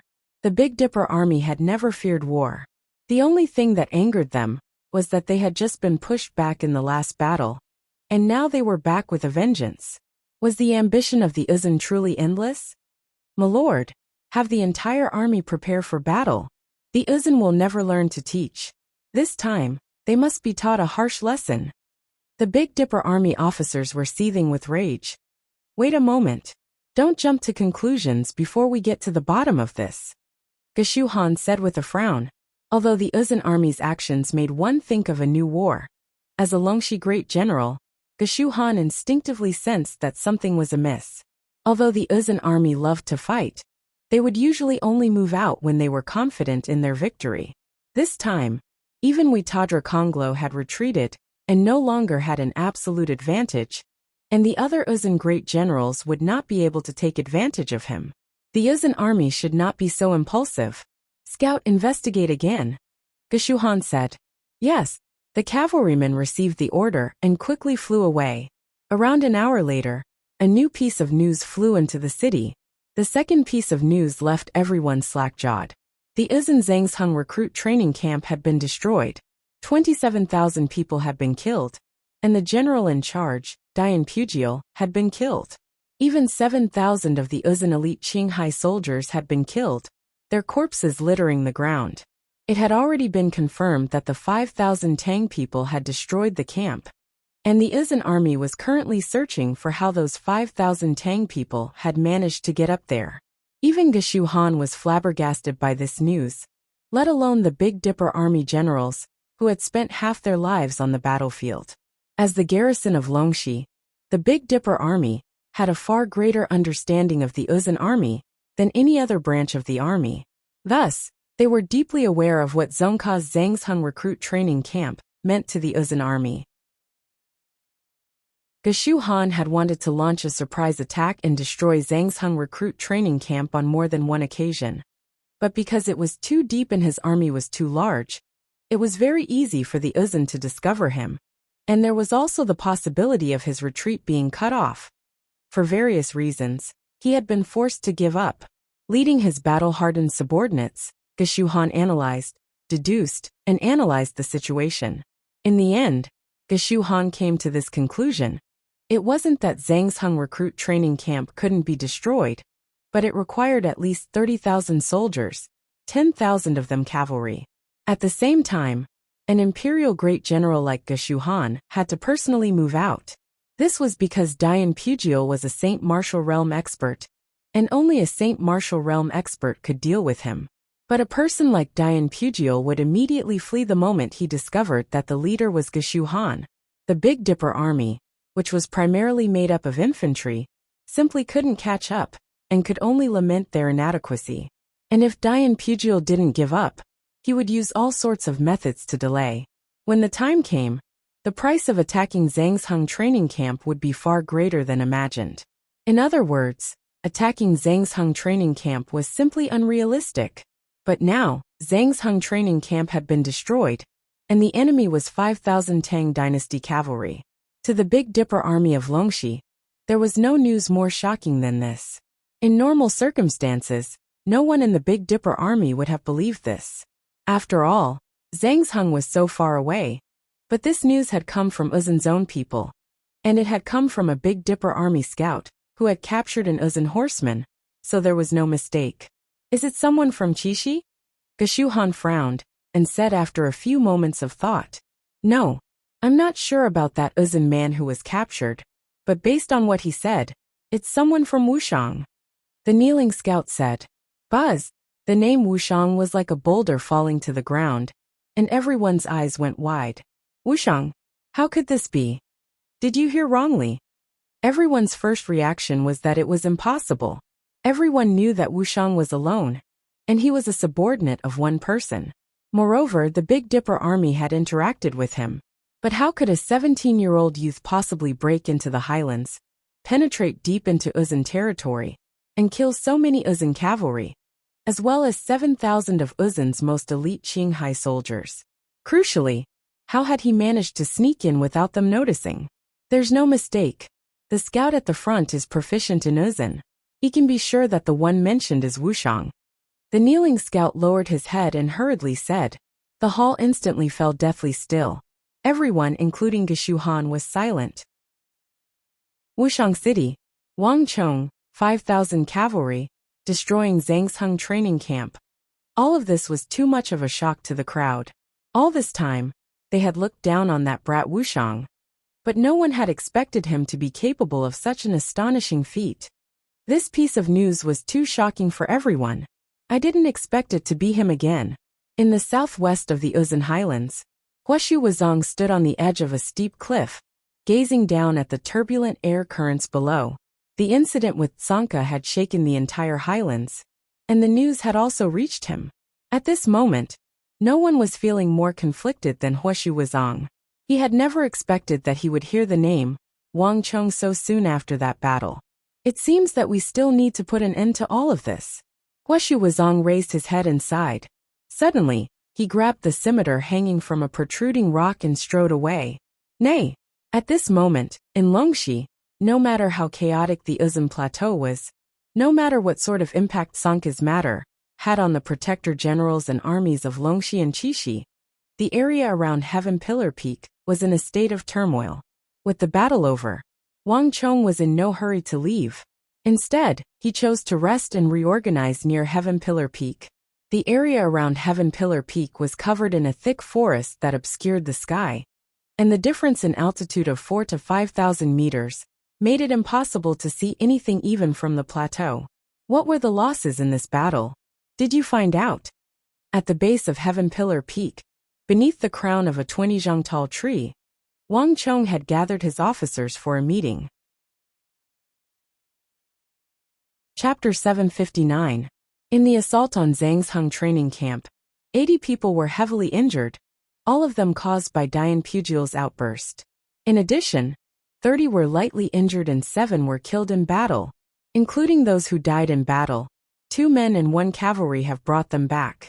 In addition, the heavily injured have taken the pills provided by Marquis, and have all been treated. Suki said.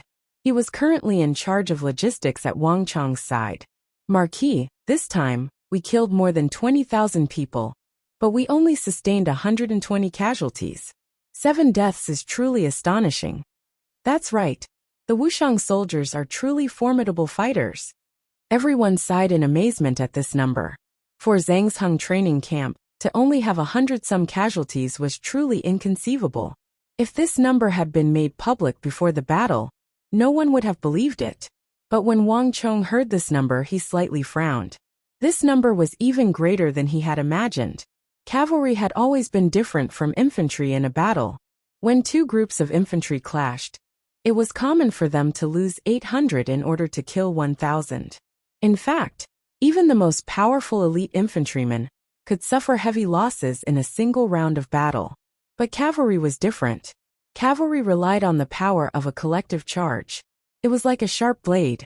Either it couldn't cut through the enemy's camp, but once it did, it would immediately cause great damage to the enemy. However, due to the cavalry's high speed, it wouldn't suffer too much damage if it passed by in a flash. Thus, even in a battle of 10,000 cavalry against 100,000 infantry, it was extremely normal for the infantry to lose less than half while the cavalry would lose no more than 1,000, perhaps only a few hundred. The Wuxiang cavalry had only just been established, but they had already suffered 80 heavy injuries, 30 light injuries and 7 deaths. To Wang Chong, this number was far greater than he had expected. In the surroundings, Su Kai, Cheng Sanyuan Su Shixian, and even Li Sai sensed Wang Chong's frown. Even someone as steady as Li Sai couldn't help but click his tongue. Wang Chong's requirements seemed to be much higher than they had imagined. With 5,000 against 27,000, the number of casualties was only slightly more than 100, and only 7 had truly died. Yet Wang Chong was still not satisfied. If word of this got out, even the generals and protector generals of the Tang dynasty at the borders would probably be jealous. I've only been training for half a month.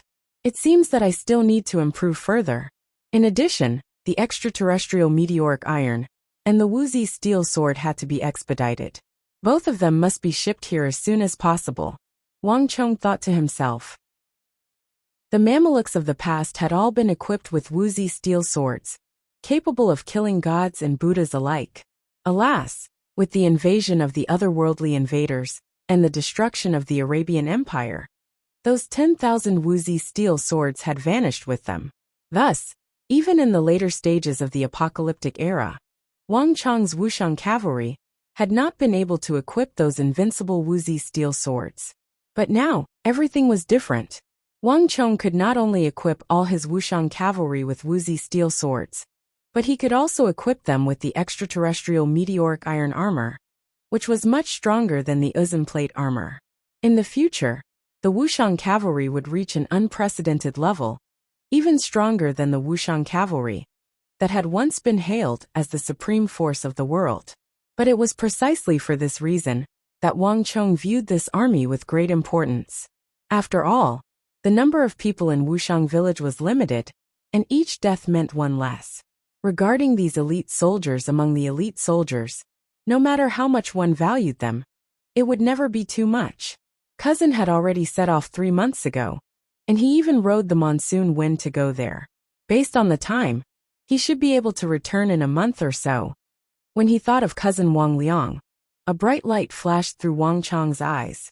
On his first trip overseas, Wang Liang had been tempered, drifting here and there, experiencing the hearts of men and the dangers of the environment. In the middle of this journey, he had spent several months searching for those islands with extraterrestrial meteoric iron. But now, with his first success and experience, coupled with that group of skilled sailors, everything was different. At the very least, he wouldn't have to experience as many dangers as last time, and he wouldn't have to spend more than half a year riding the monsoon winds, and then riding the monsoon winds back would only take a little more than 4 months. I'm really looking forward to it, Wang Chong quietly said to himself. With the return from the first voyage, Wang Chong had invested even more in Wang Liang's second voyage than the first, and the expedition was also much larger. This meant that even more extraterrestrial meteoric iron could be brought back, and it would definitely be much more than the first voyage. As these thoughts flitted through his mind, Wang Chong quickly returned to normal. That's right. How is the army doing after coming down from the plateau? Have you taken stock? Wang Chong looked at Su Kui and said. Everyone's expressions flickered at these words. Of the 5,000, more than 1,000 have developed diarrhea, and more than 300 have developed a mild fever. The others are also feeling a little uncomfortable. Before Suki could say anything, Chung Sanyuan interrupted.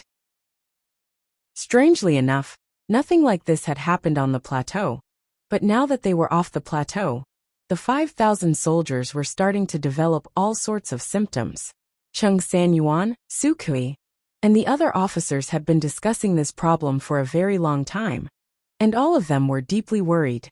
It was said that the Uzun Plateau was a promised land bestowed by the heavens to the Uzun people. Chung Sunyuan's men had never felt much of a thing before, and they would even snort disdainfully when discussing it. But now no one dared to think this way. The strength of the 5,000 Wuxian cavalry was obvious to all. But if even they were like this after a trip to the plateau, then the rest of the people were even less likely to be like this. Marquis, is this altitude sickness? Li Sai stared at Wang Chong and asked. He had been with Wang Chong for a long time, so he knew a little about it. Wang Chong nodded, a hint of melancholy in his eyes. Altitude sickness was indeed a huge problem, and it had something to do with the fact that he had quickly given the order to retreat after besieging Zhang's Hung training camp. The people of the Wuxian villagers spent most of their time in the mountains, and their physical fitness far surpassed that of ordinary people in all aspects. Wang Chong had initially thought that it would not be so serious, but it seemed that he had still greatly underestimated the severity of altitude sickness. The people of the Uzun people called the plateau a blessed land, and they claimed that anyone who entered the plateau would be cursed. With this unique natural barrier, they could attack and retreat as they pleased. They had been constantly harassing and invading the surrounding countries, and now it seemed that there was a reason for it. Marquis, the plateau is indeed the territory of the Uzun people. I'm afraid it will be very difficult for us to stay on the plateau for long. Su Kui, Chung Sanyuan, and the others looked worried. Wang Chong said nothing. If altitude sickness was serious, it could indeed cause people to stop breathing and even die. Compared to these serious consequences, the symptoms of the 5,000 Wuxian cavalry were actually very mild. But no matter how serious the altitude sickness was, it was still a mountain that Wang Chong had to conquer. It seems that I'll have to put that matter on the agenda ahead of time, Wang Chong quietly said to himself. In this era, the majority of people were ignorant of altitude sickness, even in a state of blind reverence. Even the invading Turks had a deep reverence for the plateau. But Wang Chong knew that there was a way to overcome altitude sickness. But this matter needed to be carried out in secret, and could not be made public. Otherwise, if too many people learned of it, there would definitely be negative effects. After resting here for a few more days, we'll return to the City of Steel, Wang Chong said. Yes, Marquis, the officers respectfully replied. After resting for a few days at Heaven Pillar Mountain, the army soon returned to the City of Steel.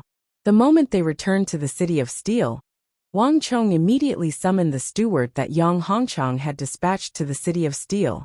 Marquis, the old steward stepped into the reception hall, saw Wang Chong, and respectfully bowed. Steward Yang, help me notify your patriarch. Have him purchase something for me in the western regions, Wang Chong said. He was seated in an armchair, one hand holding a white porcelain cup, the other lightly wiping away the froth from the tea. What does Marquis want? As long as our Yang clan can do it, we will not hesitate to risk our lives, the old steward sternly said. There's no need to be so serious. I only need your patriarch to help me buy a small item. Wang Chong did not beat around the bush, getting straight to the point. This is a small red flower that grows on the Uzun Plateau. It's called Rosedale. Rosedale?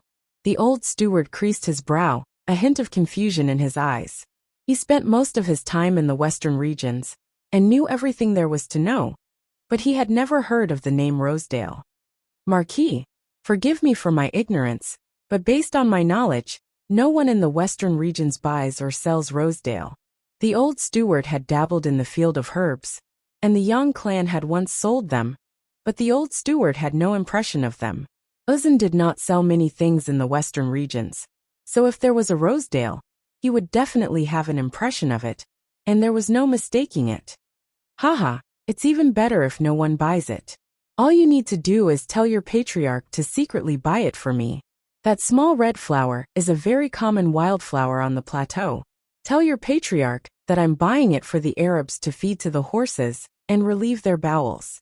As Wang Chong spoke, he took out a piece of paper from a nearby drawer and handed it over. I've already drawn the appearance of the Rosedale. Have your patriarch buy it based on this. There's no mistake. Understood, Marquis. I'll do it now. The old steward took the paper and left. Now that he had a drawing of the Rosedale, everything would be much easier. Given the influence the Yang clan had built up over the western regions for so many years, they would be able to find it for Wang Chong even if they had to dig 3 feet into the ground. To think that no one knows about the Rosedale. It's truly surprising that no one has shown interest in it for so long.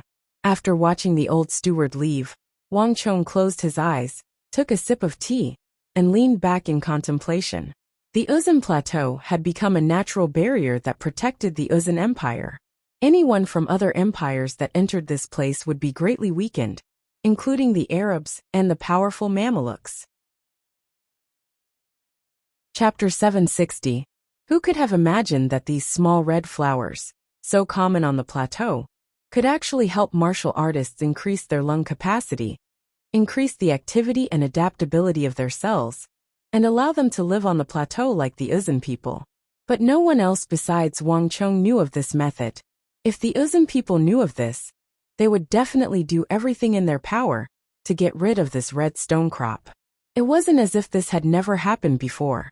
This was why Wang Chong had done so much to conceal this secret, even having Yang Hongchang use the name of the Arabs to purchase it. Where there was profit, there would be motivation. Although no one was currently buying and selling the red stone crop, once Yang Hongchang bought it, it would appear on the market. And it would definitely be the Uzun people who would gather and sell it. Not even if they were beaten to death would they ever imagine that Wang Chong was buying these things to use against them. Everything is ready except for the east wind. It's time to move on to the next phase of the plan. Wang Chong put down his teacup and lightly tapped the table with his right index finger, a profound light in his eyes. "Zhang Ke," Wang Chong called out. "Marquis, this lowly one is here." Very quickly, a thin and small figure with a rock eagle on his shoulder walked in with large strides. He seemed to have been waiting outside the hall for a long time. "Do you still remember the plan I told you about? Now take your eagle team and go out to investigate. I want to know what's going on there at all times, especially if the Uzun people appear there." Wang Chong said. "Understood. Be at ease, Marquis. This lowly one will not fail this mission." Zhang Ke was eager to go, his face brimming with excitement. After bowing, Zhang Ke impatiently took his leave. Wang Chong was now placing more and more importance on him, and a scholar would die for a bosom friend. Thus, Zhang Ke was more eager than anyone else to carry out a mission given to him by Wang Chong. Time slowly passed, and the city of Steel once more fell into silence. After a few brief clashes, the border between Qixi and Uzun returned to its usual calm. In the northwest, while everyone's attention was focused on Uzun, Qixi, and Wuxiang, in the southwest corner of Uzun's northern border, at the place closest to Wuxiang, several small shadows had appeared and were silently observing. "Captain, is this the place Marquis asked us to investigate?" At the bottom of the plateau, a member of the Eagle team looked up and said, "To be honest, other than the precipitous terrain, they couldn't see anything special about this place. There wasn't even a single Uzun cavalry." "Yes," Zhang Ke nodded, "but I don't see anything special here. Furthermore, there isn't even a single Uzun cavalryman. Are we supposed to just stand here and watch?" Another member of the Eagle team said, "Hey." Hearing this, Zhang Ke finally turned his head and glanced at his companion behind him. In all the world, there is still no one who dares to question Marquis like this. The last was Huishu Wuzong and Daluan Ruozhen, and all of you saw what happened to them. Not too long ago, there was also Dian Mangpoch. In the end, his cousin Dian Pugiel was killed by Marquis, and he even destroyed Zhang's Hung training camp. In the northwest, if Marquis were to fart, the protector generals and great generals of the empire, and the Uzun great generals of the plateau, would probably spend half a day studying it. No one can keep up with Marquis's thoughts. At the very least, I don't dare to question Marquis's decisions. Hearing Zhang Ke's words, the members of the Eagle squad standing behind him awkwardly fell silent. "Captain, you're the closest to Marquis, so why don't you tell your brother what we're doing here?" A quick-witted member of the Eagle team nudged Zhang Ke's arm, a fawning expression on his face. Whether it was in the capital of the Tang dynasty or in the northwest, the young Marquis of the Tang dynasty was known for his intelligence and farsightedness. There were many times when his actions seemed ordinary and unremarkable, but later on, it would be proven that they had clear goals, intentions, and decisions that had been made after careful consideration. In the city of Steel, many people would speculate on what Lord Marquis would do next in their free time. This, Zhang Ke instantly hesitated. "Captain, just tell us." "That's right, hurry up and tell us." The other members of the Eagle team began to clamor. Forget it. This is just my speculation. You absolutely can't tell anyone." Zhang Ke hesitated for a very long time, but in the end, he couldn't stand up to the clamor. "Look carefully at this area. Doesn't it look like a very large triangle? When Marquis goes to war, he never makes a decision without reason. As long as a few people are stationed on this triangle, it will be easy to defend and difficult to attack. The Uzun can attack us from here at any time, and if they can't win, they can retreat. But it will be very difficult for us to attack. This is the steep terrain you speak of." Zhang Ke was no fledgling. After spending many years at the Eagle's side, he had heard many of Wang Chong's exploits and understood many things about the battlefield. In particular, he had gone on an expedition with Wang Chong, so he had some understanding of military affairs. If Wang Chong heard Zhang Ke's words, he would assuredly have a whole new level of respect for him, because Zhang Ke truly had guessed a few things. But even this is useless. Even if Marquis occupies this place, he won't be able to defend it. Does Marquis intend to build a fortress here? A member of the Eagle team said. That's right. Even if we occupy it, it's useless. Besides, the area in front of us is flat land, perfect for the charge of Uzun warhorses. With our backs against the cliff, isn't that just a dead end? Another member of the Eagle team said. I don't know. Marquis definitely has his reasons for doing this. How could we possibly guess at them? Zhang Ke said. We should hurry and investigate and report to Marquis. If we delay Marquis's plan, none of us will be able to bear the consequences. Everyone's hearts tightened at these words, and they put away their joking thoughts. Cree. In the blink of an eye, the birds on everyone's shoulders and arms soared into the sky. Boom! Hammer after hammer smashed down on the red-hot iron, sending sparks and roiling clouds of smoke. Widening his field of vision, he could see blacksmiths all around him with their arms bare, their backs drenched in sweat as they hammered furiously again and again. Hurry! Everyone put in more effort.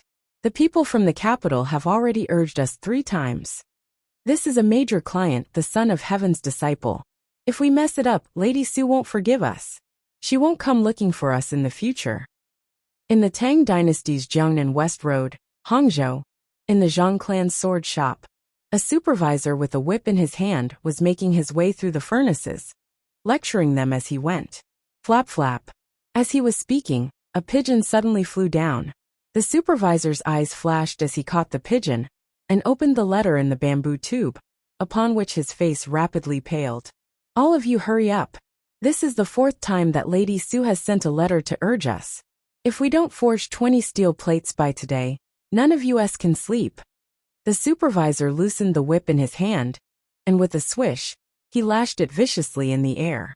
After patrolling the sword shop a few times, he quickly strode away. After leaving the sword shop and crossing the threshold to the main gate, he saw 2 stone lions standing guard. In front of the lions were rows of carriages, apparently waiting for something. Have all the modules been loaded? The supervisor asked the clan leader on the first carriage. They're all loaded. We can set out at any time. The middle-aged commander with slender arms and a cold expression said seriously. Several months ago, no one would have known what the word module was or what it meant. But now, in the entire Jiangnan West Road, as long as it was related to blacksmithing, everyone would know of it. Everyone was used to it. All the swordsmiths, sword shops, and swordsmithing clans of the Jiangnan West Road probably knew of this word. Okay, let's set out. Don't delay the young Marquis's business. If something happens, we won't be able to bear the consequences. This is a rare big client, and the family values it very much. Don't make any mistakes. There won't be any problems, the supervisor sternly said. Lord Steward, be at ease. The clan has already sent 60 experts. There won't be any problems. The stern-faced leader of the clan quickly gave the order to set off. Go. With a shout, a whip lashed through the void, and the entire convoy set off with a rumbling sound. Neigh! The neigh of horses resounded through the air as the Zhang clan's convoy set out, followed closely behind it. If one looked down from the sky, one would see that all of Hong province was being transported by one convoy after another for Wangchong. Even larger, the Jiangnan West Road, and all the prefectures and commanderies of the Tang dynasty, were being transported by the Zhang clan's caravans, forming a flood that traveled along the Silk Road toward the distant Wuxiang. It was like a massive machine slowly turning. Behind Wangchong's every decision were the countless clans and prefectures of the Tang dynasty, all of them providing him with blood and support. Yang Hongchang's efficiency was much faster than he had imagined. Several days after Wangchong's order was passed down, in the early morning, while everyone was sleeping, a convoy carrying 2 wooden chests, tightly nailed down, was escorted into the city of Steel by a group of guards. Marquis, fortunately, we did not disappoint you. Following Marquis's directions, we found several chests of rhodiola. However, our clan head said that Marquis must have a deeper meaning in his actions. Whether or not this Rhodiola is what Marquis wants is up to Marquis to decide. Once everything is confirmed, we can purchase it on a large scale and send it over in a steady stream. In the City of Steel, in a richly ornamented building, the old butler bowed and sincerely said, "Master, I've been waiting for you for a long time."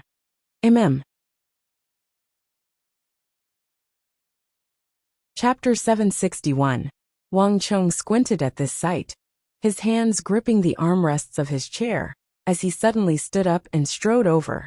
His right hand reached into the box and plucked out a small red flower. Its color and shape were exactly the same as in his memories. But even in his last life, he had never led an army to the plateau. Moreover, it had been 2 lifetimes, and it had not been a very important matter at the time, so some of his memories were hazy. Hiss! Bringing the red flower to his nose, Wang Chong lightly sniffed it. There was no mistake about it. This was the smell, faint but very fresh, of the soil of the plateau. It was exactly the same as in his memories. "Someone, take these 2 boxes with you. Tell your subordinates to put them in a pot and make them into soup. In addition, in the future, put a little in every dish in the army." Wang Chong suddenly summoned the guards in the hall. "Yes, your subordinate will do so." A few guards quickly walked over. Wang Chong nodded and then turned to the old steward on his left. "Tell your patriarch that I am very satisfied with this matter. Have him ship a large quantity of these things over." Yes. The old steward was overjoyed. There was no doubt that they had found the right thing. Only those who actually bought Rhodiola would understand. Just as Wang Chong had said, this thing could be found everywhere on the plateau. It truly was a wild flower. The patriarch had only needed to spread the news, and a large number of shepherds had quickly arrived. Moreover, because it was said to be used for horse defecation, the price was unimaginably cheap. One could buy a large bundle for just a few taels of silver. It was easy, and he could also gain the favor of an important figure like the young Marquis. Why not? In addition, has there been any activity at Talis? Wang Chong asked. Replying to Marquis, there has been no news for now. The Arabs are doing as usual. Rest assured, Marquis. The patriarch said that since this matter was ordered by Marquis, our young family will definitely fight to the death. No matter what the Arabs do, even if it's a mosquito, they will definitely report it to Marquis. When the old butler heard the question, his expression turned solemn. He bowed and answered respectfully. Tell him to be ready at all times to answer my summons. Wang Chong said solemnly. Although the matter of Uzan and the Turks was important, the most important matter was Talis and Arabia. This was what Wang Chong was most concerned about. The old butler left very quickly. After he left, Wang Chong fell into deep thought. Up until now, the Arabs had shown no signs of movement, and no Arab soldiers had infiltrated Talis. The cicada senses the autumn wind before it moves. If the Arabs were making any strange movements, they would have noticed. In other words, he still had enough time. This can be said to be the best news I have right now. I hope that this battle at Talis will not be affected by my appearance, and that there will be no new changes. Wang Chong quietly said to himself. Ever since his reincarnation, many things had changed. The fate of the Wang clan, the fate of the King of Song, the fate of the Southwest. Wang Chong was most worried about the butterfly effect that would cause everything to change, especially the timing. But it seemed that the Battle of Lishiluo had not changed much. At the very least, he had to first pacify the internal situation. If he wanted to stabilize Chishi and fend off Uzan to the west, and the Turks to the east, he still had time. Preparedness ensures success, and unpreparedness ensures failure. Although the Arabian Empire hasn't shown any signs of movement yet, I still have to take precautions. After a few moments of thought, Wang Chong returned to his seat. He took a fine brush from the red sandalwood brush rack, dipped it in ink, and then began to write on a piece of paper. This letter was addressed to a person Wang Chong had never met, and Wang Chong didn't know if this letter would be of any use, or if it could convince that person. But Wang Chong had no choice but to do this, because this matter was extremely important to him. If he succeeded, he might be able to avoid the first clash between the Arabs and the Tang dynasty. If the Battle of Talas had not occurred, or if it had been delayed, he would have had enough time to respond. To the young Marquis of the Wuxiang of the Tang Dynasty, Wang Chong, to the Right Imperial Guard Great General, the Prefectural Duke of Mian. Rumble! Lightning flashed and thunder rumbled outside the window, and dark clouds gathered. At the same time, the Stone of Fate's long-awaited voice resounded in his mind. However, it was different from the previous times. This time, the Stone of Fate's voice was much softer, and it lacked its usual sharpness. Note: user is touching the bottom line of the laws. Starting from now, for every second that passes, 10 points of destiny energy will be deducted. Depending on how serious user's condition is, additional points of destiny energy will be deducted, or even obliterated. Just as I expected, as Wang Chong heard the voice in his mind, he keenly noticed the change in the Stone of Destiny's wording. In the past, the Stone of Destiny had always used words like warning, but this time, although it directly began to deduct destiny energy, and at a rate of 10 points per second, which seemed severe, it wasn't the case at all. The Stone of Destiny's wording was no longer the usual warning. For the first time, it had used the words note, which were clearly much less severe.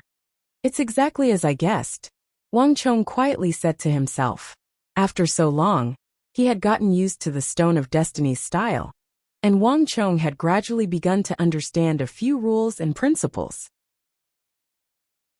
For example, the Stone of Destiny's judgments were clearly divided into different levels.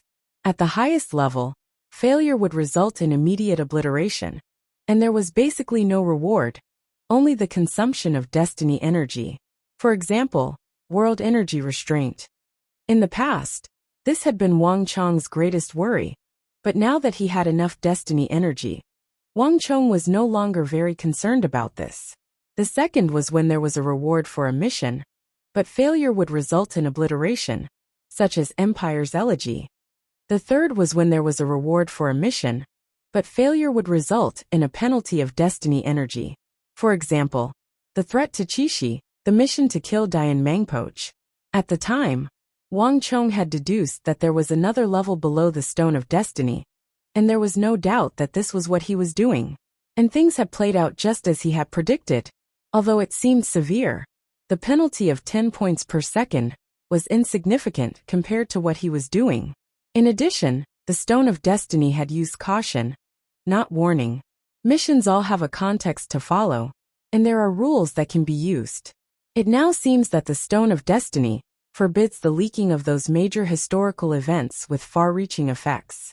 You can do it, you can participate in it, you can change it, but it forbids leaking it, and the consequences of violating this rule are extremely severe. But if it's just discussing leaking and changing a small part of this major event, using an unimportant method to explain it, then putting it simply, I'll be skirting the line, and there won't be any problems. As these thoughts flew through his mind, Wang Chong quickly calmed down and continued writing. In the end, this letter deducted 600 points of destiny energy from Wang Chong. But Wang Chong no longer cared. No matter how much destiny energy was deducted, to Wang Chong, the first thing was that he had verified his conjecture. If this method worked, he would have one more way to change his fate. Most importantly, if this letter could be of use, then no amount of destiny energy would be able to compare to it. I hope that person will listen to me. Wang Chong walked out of the window. The sky was overcast, and the rain was still pouring. On the walls, the craftsmen had already stopped to rest. In the northwest of the empire, in the region of Qixi bordering the desert, such a heavy rain was extremely rare. Cuckoo! The pigeon caught in Wang Chong's hand. Wang Chong stuffed the letter into a small bamboo tube, and quickly released it. The messenger pigeon seemed to have sensed something. Its round eyes turned a few times before it suddenly spread its wings, and turned into a bolt of lightning. It soared into the sky in the thunderstorm, and quickly disappeared into the sky. Whoosh! His gaze followed the messenger pigeon through the curtain of rain, across the heavy void, all the way to the northwest. The pigeon did not stop, swiftly flying over the Qixi Protectorate headquarters. Regardless of day or night, it continued northwest, passing through the bustling kingdoms of the west, and following the Silk Road to the distant Song Mountains. Finally, it stopped at the farthest western border of the empire, the 4 garrisons of Anxi. Whoosh! With a flap of its wings, the gray pigeon shot down from the sky like an arrow, descending into the estate below. The estate was surrounded by guards, all of them fully armored and armed to the teeth. Some of them were even equipped with ballistae and other heavy weapons. It appeared to be heavily guarded and intimidating. The 2 black cheilants at the gate raised their heads to the sky, their fierce and savage expressions a testament to the authority of the estate's master. In truth, on the western border of the empire, in the entire western regions, there was no place more noble and authoritative than this estate. Whether it was the kingdoms of the western regions, or the merchants of the Abbasid Caliphate or Karak Spazinu, all of them were under the control of the master of this estate. Anxi Protectorate Headquarters. The plaque on the gate was made of Xian iron, and the words cast in iron and silver waves were written on it, revealing the true identity of the master of the estate. This was the core of the 4 garrisons of Anxi, the farthest point of authority on the western border of the empire. All the elites from the Tang dynasty of the Central Plains, the various prefectures, and the border defenses would eventually be sent here, to this strategic fortress far from the capital, far from the Central Plains, and far from the imperial favor. Whoosh whoosh! Drop after drop of rain fell from the clouds in the sky, onto the roof tiles, onto the eaves, and into the canal under the eaves. The fine drizzle blurred the line between heaven and earth, shrouding the world in a layer of green mist. Interesting. In the open room was a handsome and elegant middle-aged man of around 30 or 40 years of age, dressed in magnificent armor, exuding a dignified air. He was currently examining a letter in his hand with great interest. His eyes were long and narrow, a rarely seen single eye among men, but they also exuded the bearing and dignity of a man who had been tempered through 100 bloody battles. His appearance was very similar to that of the Han of the Central Plains, but upon closer inspection, it was also completely different. Although few people in the Central Plains recognized him, in the western regions, whether it was Anxi or Arabia, there were probably very few people who did not recognize him, and even fewer who did not know his name. Chapter 762. This was the most powerful man in the western regions, from Qixi all the way to the Song Mountains of the Tang dynasty. Other than the Anxi Protectorate that everyone was familiar with, the commander of tens of thousands of the Tang dynasty's elite soldiers, the master of the finest weapons, and the enviable imperial great general, he also had a host of other titles, including Right Imperial Guard Great General, and Prefecture Duke of Mian, Duke, Marquis, Count, Viscount, Baron, and below Imperial Prince. Gao Xianji was a duke, and his status was even higher than that of the Marquis. However, Gao Xianji, as Protector General, was permanently stationed on the western border, so all of his positions were remote. Chongqing, come and take a look. The young Marquis of our Tang dynasty, the son of Heaven's disciple favored by the Holy Emperor, actually wrote us a letter like this. The corners of Gao Xianji's mouth twitched slightly, revealing an indecipherable smile. At the same time, he passed the letter in his hand to a man behind him. He was short and slightly hunched. Although he was ugly, his eyes were clear and bright. Seeing the smile on his commander's face, Feng Chongqing, who was also an advisor and commander of the army, had a strange look in his eyes. He had followed the army for so long that he knew his commander's personality like the back of his hand. The Protector General had a calm and steady temperament, firm and resolute in battle, as steady as a mountain. It was very rare to see him show this sort of expression. Lord Protector General, could it be that the youngest son of the Wang clan has a request for my lord? Feng Chongqing guessed. Wuxiang was the territory of Qixi Protector General Fomin Linta. Given that person's personality and the presence of biting Protector General in Sishan, Big Dipper Great General Geshu Han, and the other Hu Great Generals, his situation was probably not very good. Hey Chongqing, even you have times where your guess is wrong. Gao Xianji stroked his mustache and chuckled. It's the exact opposite of what you think.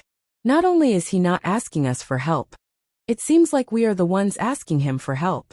Just take a look and you'll understand. Oh. Feng Changqing's eyes flashed, finally revealing a strange and astonished expression. This answer had completely taken him by surprise.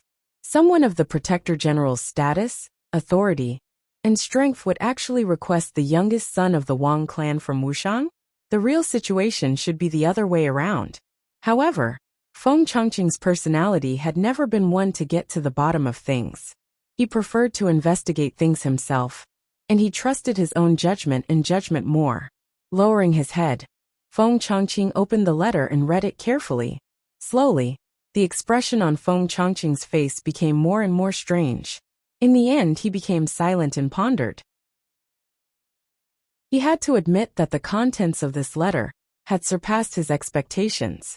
He suddenly understood why the Protector General had such a strange expression. Wang family's youngest son advised us not to attack Stone Country? Feng Changqing turned around and looked at the commander-in-chief before him. In all his years in Anxi, Feng Changqing had read countless letters and opened countless memorials. But this was the first time he had ever seen such a baffling letter that left him scratching his head in confusion. The Shi Kingdom was located to the west of the Tsong Mountains, outside the territory of the Tang dynasty.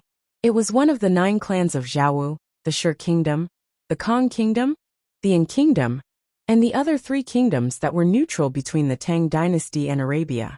All the Hu merchants traveling between the east and the west along the Silk Road had to pass through the Shi Kingdom. In truth, the Anxi Protectorate had always been at peace with the Shi Kingdom, and the Anxi Protectorate had never attacked the Shi Kingdom. Wang Chang's letter was completely out of the blue, leaving him scratching his head in confusion. With Gao Xianji and Feng Changqing's status as the twin paragons of the empire, they could completely ignore such an inexplicable letter. But in reality, the atmosphere in the hall was completely different. Gao Xianji and Feng Changqing, the 2 important officials of the empire, had very subtle expressions on their faces. Do you now understand why I said interesting? Gao Xianji's eyes seemed to contain a deeper meaning. But my lord, how did he know? Feng Changqing finally said. As the deputy minister of Anxi, he was known as the wise advisor with flawless plans. There were very few things that could surprise him. But at this moment, Feng Changqing felt like he was seeing a ghost as he stared at the letter in his hand. Attacking the Shi Kingdom was probably still the only idea in the commander's mind. In the Anxi Protectorate, in the entire Tang dynasty, there were very few people who knew about this, and the plan had not even been drafted yet. How did a teenager several thousand li away know? I only told you about the plan to attack the Shi Kingdom. No one else knows, not even Duan Xiushi and the others. In other words, in all of Anxi only you and I know. I want to know, how did this youngest son of the Wang clan know? Gao Xianji said. The 2 generals of Anxi had extremely strange expressions on their faces. The letter in Feng Changqing's hand from Wuxiang was like a riddle. For the first time, the 2 of them could not understand this youngest son of Wuxiang's. It was clear that the information they had obtained was not complete. This youngest son of the Wang clan was definitely very different from what they knew. The hall was quiet, no one speaking. This strange atmosphere persisted for some time, before it was finally broken. My lord, then should we reconsider? Feng Changqing probed. He's just a teenager. Do you think we're going to change our plans just because of a few words? Upon hearing those words, Gao Xianji smiled instead. As the commander of Anxi, one of the empire's supreme great generals, Gao Xianji had his own pride and confidence. Since he had decided to attack the Shi Kingdom, he naturally had ample reason to do so. How could he change his mind just because of a few words from another? And no matter how formidable Wang Chong was, he was still just the young marquis, his status below that of the prefectural Duke of Miyun, and his experience in battle was also far inferior. How could Gao Xianji be so easily swayed? Understood. Then your subordinate will pretend that I never saw it, Feng Changqing said as he tore the letter in his hand into pieces. If there's nothing else, your subordinate will go and arrange matters related to the Shi Kingdom.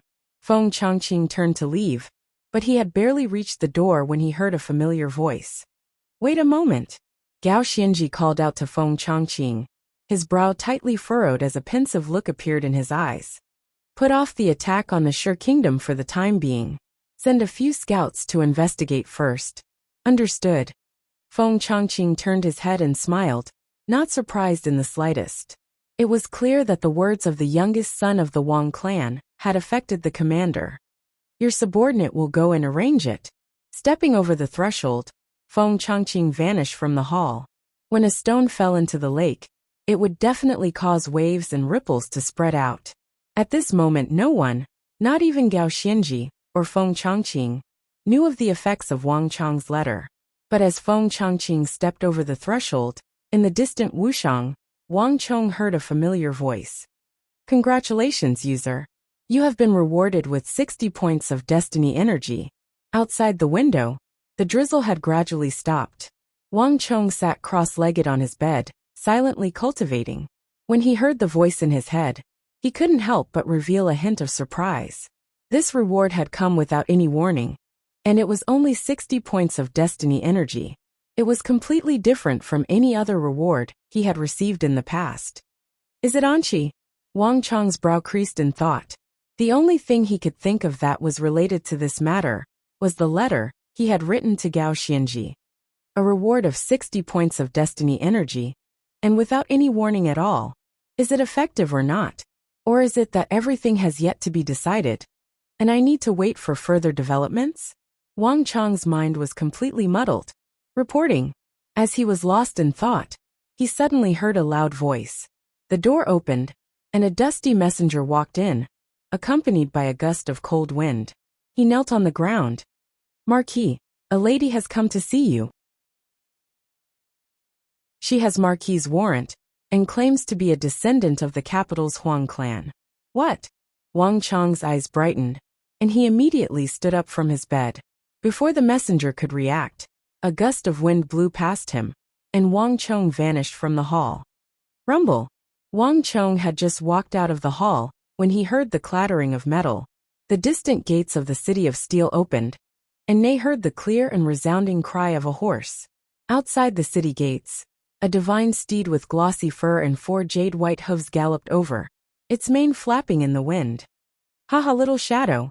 Seeing this stalwart divine steed, Wang Chong was incomparably excited, and he let out a sharp howl. The divine steed was even more excited than Wang Chong. Its hooves galloped forward, leaving a cloud of dust behind it as it charged straight at Wang Chong. Ha ha ha, little fellow, long time no see. Wang Chong grabbed the reins with one hand, while rubbing the white-hoofed shadow's head with the other. The white-hoofed shadow also burrowed into Wang Chong's chest, rubbing against his body in an extremely affectionate manner. Because the situation in Wuxiang was still unsettled, and there were many things waiting to be done, Wang Chong had not brought the white-hoofed shadow with him. But now that the city of steel was on the right track, and the battles were getting more frequent, the white-hoofed shadow was slowly being put to use. This was especially true for the attack on Uzun's Zhangsheng recruit training camp. Although Wang Chong had been riding the best warhorse of the Western Turkic Khaganate, it had died in a single charge against Dian Pugiel. It was simply not enough to satisfy the requirements of an expert of Wang Chong's level. This made the white-hoofed shadow even more important. Wang Chong had long ago sent a letter to the capital to summon it, but it had only now arrived at the city of steel. Being Marquis really is different. You can only see the horse, but not the person. Suddenly, a cold voice that sounded like the chirping of an oriole resounded from above, and it carried a trace of ridicule. Wang Chong's body froze as he raised his head. Only now did he notice the beautiful girl on the back of the horse, dressed in light yellow, her expression as cold as that of a goddess. Chapter 763. Haha, how could that be? Didn't I prepare a gift for you? Wang Chong smiled and opened his palm, revealing a pair of teardrop-shaped earrings of exquisite workmanship. These were the high-quality agates that Yang Hongchang had presented to Wang Chong not too long ago. Wang Chong had found the best craftsmen in the western regions to make them into a pair of earrings. It was perfect for Huang Qianer. As expected, Huang Qianer's eyes, so cold that they could kill, immediately became much more pleasant upon seeing this pair of exquisite earrings. She coldly harumphed and shot a vicious glare at Wang Chong, but she still accepted the pair of agate earrings. I've brought the white hoof shadow to you. I'll leave the rest to you. Huang Qian'er dismounted and handed the reins to Wang Chong. Someone, bring young lady Qian'er inside to rest. Find a few mates to serve her well.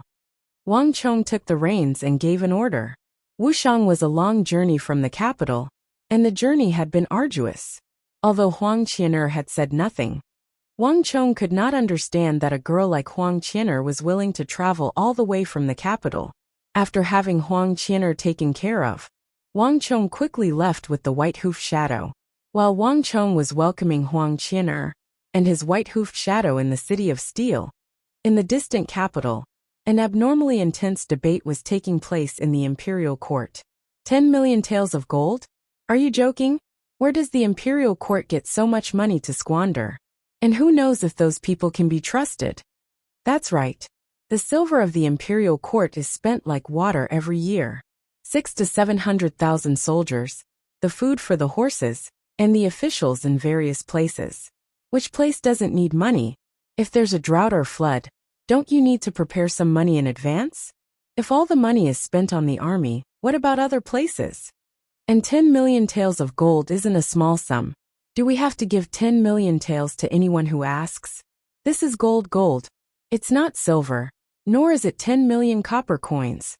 That the debate in the imperial court was extremely intense. The imperial censors, assistant ministers, all the officials of the 6 ministries, and even the dukes and nobles of the imperial court all joined in. Everyone quarreled. Bastard. What did he mean by casually taking out 10 million taels? These were war horses that the imperial court lacked the most. This is something that can't be bought with money. When the nest is overturned, no eggs can remain intact. If the skin is gone, how can the hair attach to it? These war horses are used to protect the country. If they can't even protect the country, what's the point of talking about anything else? Everything has its priorities. If you can't even bear to spend money on such an important matter, then what else is worth spending money on? That's right. The young marquis was a marquis personally appointed by His Majesty and given a courtesy name by the Son of Heaven. If not even his words could be trusted, what else could be trusted? Don't tell me you don't even believe in His Majesty's foresight. The imperial court doesn't have any pastures, so they can't raise a large number of war horses. This is an opportunity that has been presented to us. It's a once-in-a-blue-moon opportunity that can't be missed. It would be too late for regrets if he wanted to buy it in the future. No matter how precious 10 million taels of gold is, can it be more important than the safety of the Tang dynasty? That the imperial court was clearly divided into 2 factions, neither willing to give in. 300,000 war horses, and the best war horses of the Turks at that. This was something that would have been unimaginable in the past. Almost all the generals of the army were participating, and all of them knew that this was an enormous opportunity. You're going all out to fight. You're going all out to fight. As long as I, Wenfugu, still have a single breath left in me, I will never allow you to do this. Next to the cinnabar coiling dragon pillar, Assistant Minister of Rights Wenfugu had an agitated expression on his face, his voice resounding. Whoever wants to pass this proposal will have to step over my dead body, Wenfugu said coldly. As a member of the Confucian faction in the court, Wenfugu had always loathed war. He would never agree to a matter of 10 million taels of gold. Wenfugu had been one of the most extreme opponents of the court's debates. Wenfugu, you bastard. Wenfugu's words almost caused the soldiers to explode with rage. Haha. No one noticed that beneath another coiling dragon pillar, King Qi, dressed in his official robe, was sneering. There was no need for him to appear in this court debate. Wenfugu alone was enough to keep them busy. Wenfugu, do you want to die? I'll grant you your wish. This is the alchemy iron coupon bestowed by the late emperor. Take it and commit suicide. Suddenly, a furious voice boomed through the hall like a clap of thunder. This voice came out of nowhere, and the extreme anger in it startled everyone. In an instant the hall fell silent. Even Wenfugu shuddered, and abruptly turned his head. Outside the hall, a figure strode in with a majestic gait. His eyes were so furious that they could spit fire, making one's heart tremble. The soldiers of the court are fighting a bloody battle at the border. It's because of the corpses of countless soldiers that all of you are able to talk freely here. Drought and floods, salaries, and all that nonsense about going all out to fight. Just what are you all talking about? Was the world of the Great Tang just empty talk? Did the northern frontier and the western regions just talk? When Fugu, you are a pedantic scholar who harms the country and the people. Your death is a small matter, but it's a grave matter. Don't you want to die? Today I'll fulfill your wish. King Song was unable to restrain his rage. His right hand swung down, and with a clang, he smashed a metal ticket into the ground in front of Wenfugu. Having served in the court for so long, this was the first time anyone had seen the King of Song so angry. His eyes were as cold as winter, and his gaze was as sharp as a sword, seemingly able to pierce through a person. There were so many people in the hall, but no one dared to meet his gaze. At this moment, even King Qi, who was hiding under the coiling dragon pillar, was startled, let alone the others. Song! King Qi was just about to step forward when the King of Song glared at him. The look was so fierce that it seemed like he wanted to take him down with him. Even someone as perverse as King Qi couldn't help but shiver. He stopped in his tracks, startled. What is this madman trying to do? It's just a few million taels of gold. It's not even his own. Why is he fighting so hard? For a moment, King Qi was frightened by the King of Song. It was just a few million taels of gold. The money spent was the court's. What did it have to do with him? King Qi was only objecting for the sake of objecting. He didn't really care about this matter. He didn't have that much determination in his heart, and he didn't have that much perseverance. It was not worth it to start a life and death struggle over such a matter, to the point where both sides would suffer losses. This bastard. Is it worth it for the sake of the youngest son of the Wang family? King Qi gritted his teeth, secretly hating. But when he saw the fierce look in the King of Song's eyes, he really couldn't make up his mind to fight to the death with him. Speak. Who else? The King of Song said furiously. This matter had been dragged on for nearly a month, and his patience was almost worn out. It was a once-in-a-lifetime matter that was beneficial to the country and the people, but it had been forcefully turned into the current situation, and all his anger had been aroused. Wenfugu, you sinner. You don't even know a thing about military tactics.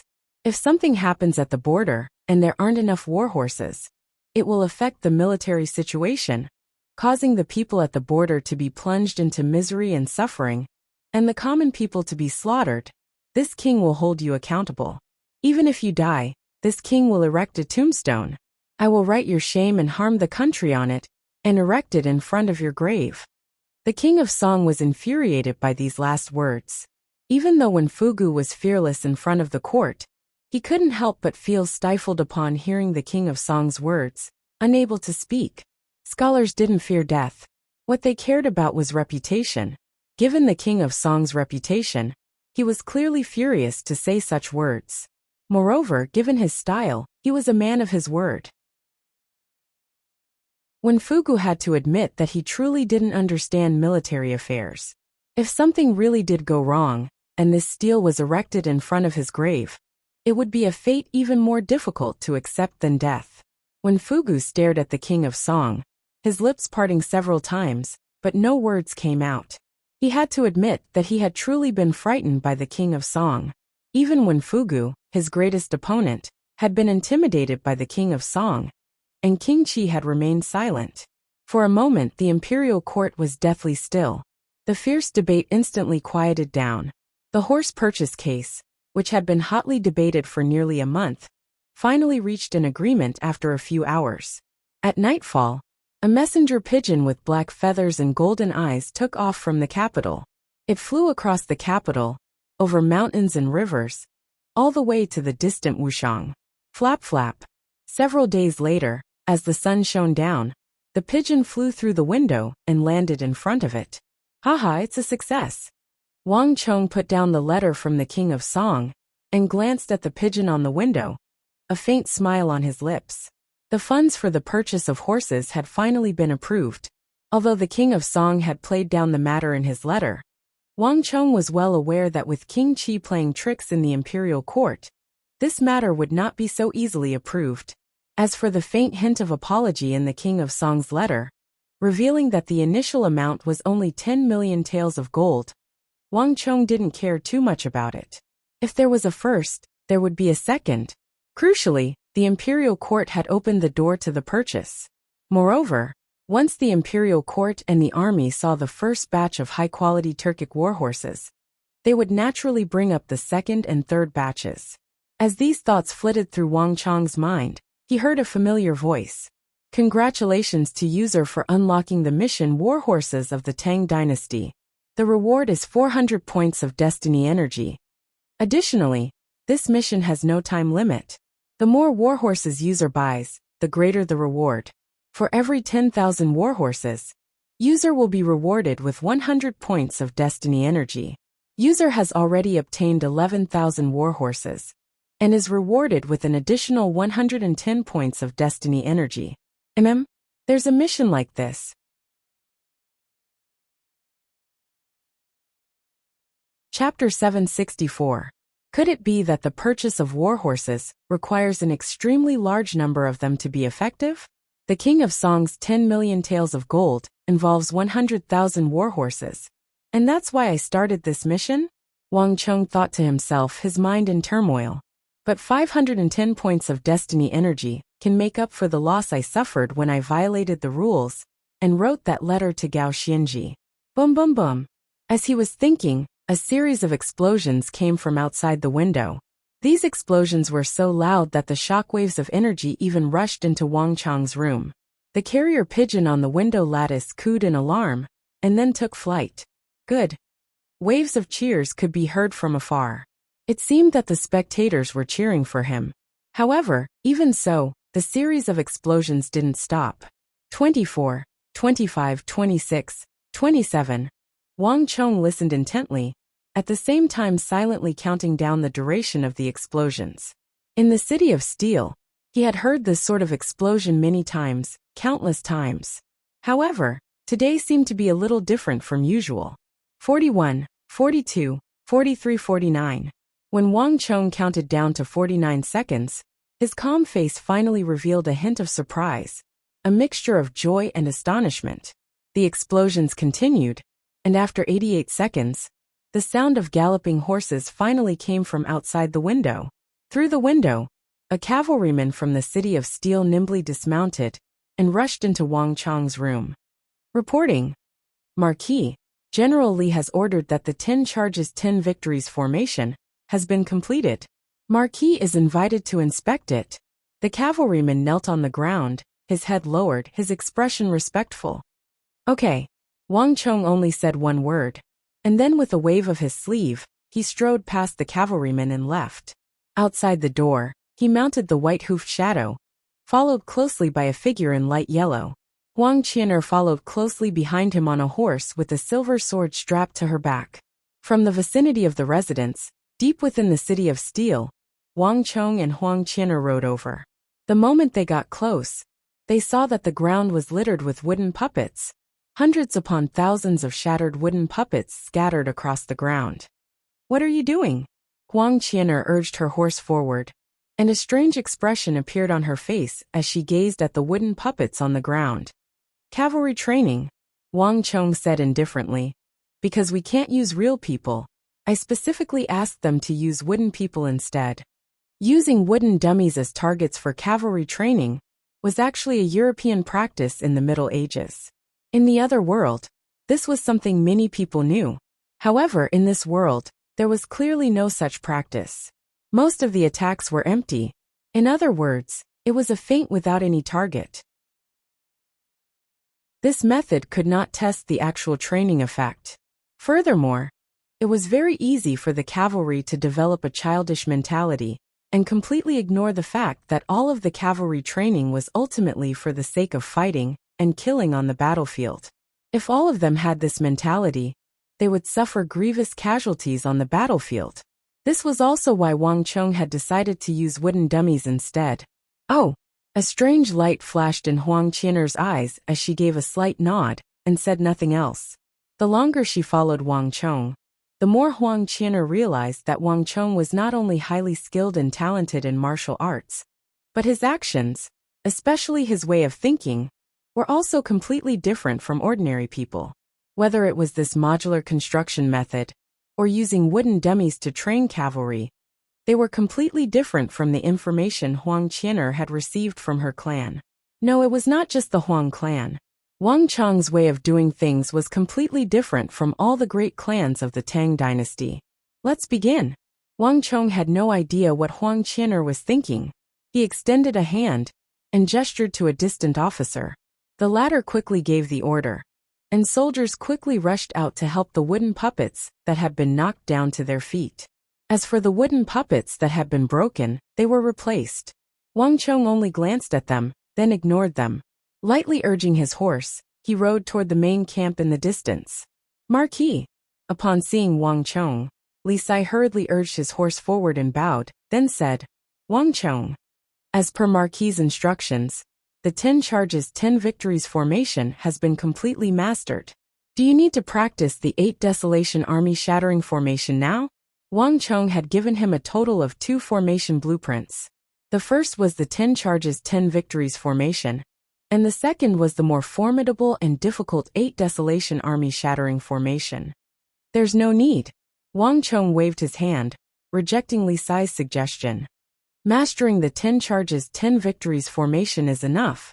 There are more important matters to attend to. If he wanted to stabilize Qixi, he had to deal with Uzun. And to deal with Uzun, Dian Mangpoj, and his 5,000 white braves were a threshold that Wang Chong could not cross. In the Battle of Zhangzheng, Wang Chong had killed Dian Pugiel and 27,000 Uzun cavalry, but almost all of them had been recruits. Compared to Dian Mangpoj's 5,000 well-trained white braves, they could not even be mentioned in the same breath. The fact that Dian Mangpoj dared to lead his 2,000 white braves into the Qixi Protectorate's main camp and even kill Pulin He and his 5,000 Qixi soldiers was proof enough of this. Fighting on a flat plateau, Dian Mangpoj's 5,000 white braves were more than enough to break through an army of 50,000. If one was not fully prepared, any underestimation of him would be suicidal. And the 10 charges 10 victories formation was what Wang Chong was planning to use to deal with Dian Mangpoj and his 5,000 white braves. In addition, all of you will be training in the city for the next few days. While you are training, use cloth to form a high wall. Do not allow anyone unrelated to get close. Before the actual operation begins, I do not want the slightest bit of information to leak out. Wang Chong sat on the white-hoofed shadow and sternly said, This general understands. Li Sai sternly said. Wang Chong nodded. The 10 charges 10 victories formation was of utmost importance. More importantly, he had to give Dian Mangpoj a pleasant surprise. If it was leaked ahead of time, the effect would be greatly reduced. Cree! Suddenly, a sharp cry came from the sky, attracting everyone's attention. Wang Chong raised his head and saw a familiar rock eagle swooping down from the sky. It's a bird raised by the eagle. This thought flitted through Wang Chong's mind. The eagle had not accompanied him to Wuxiang, instead staying in the capital to liaise with his subordinates. He was training more and more disciples, and Zhang Ke was only one of them. Unless there was something special, the eagle would not personally send him a message. Marquis, a letter from the capital. A few moments later, a warhorse galloped toward Wang Chong in a cloud of dust. The horseman on the horse held up a particularly eye-catching letter in his hand.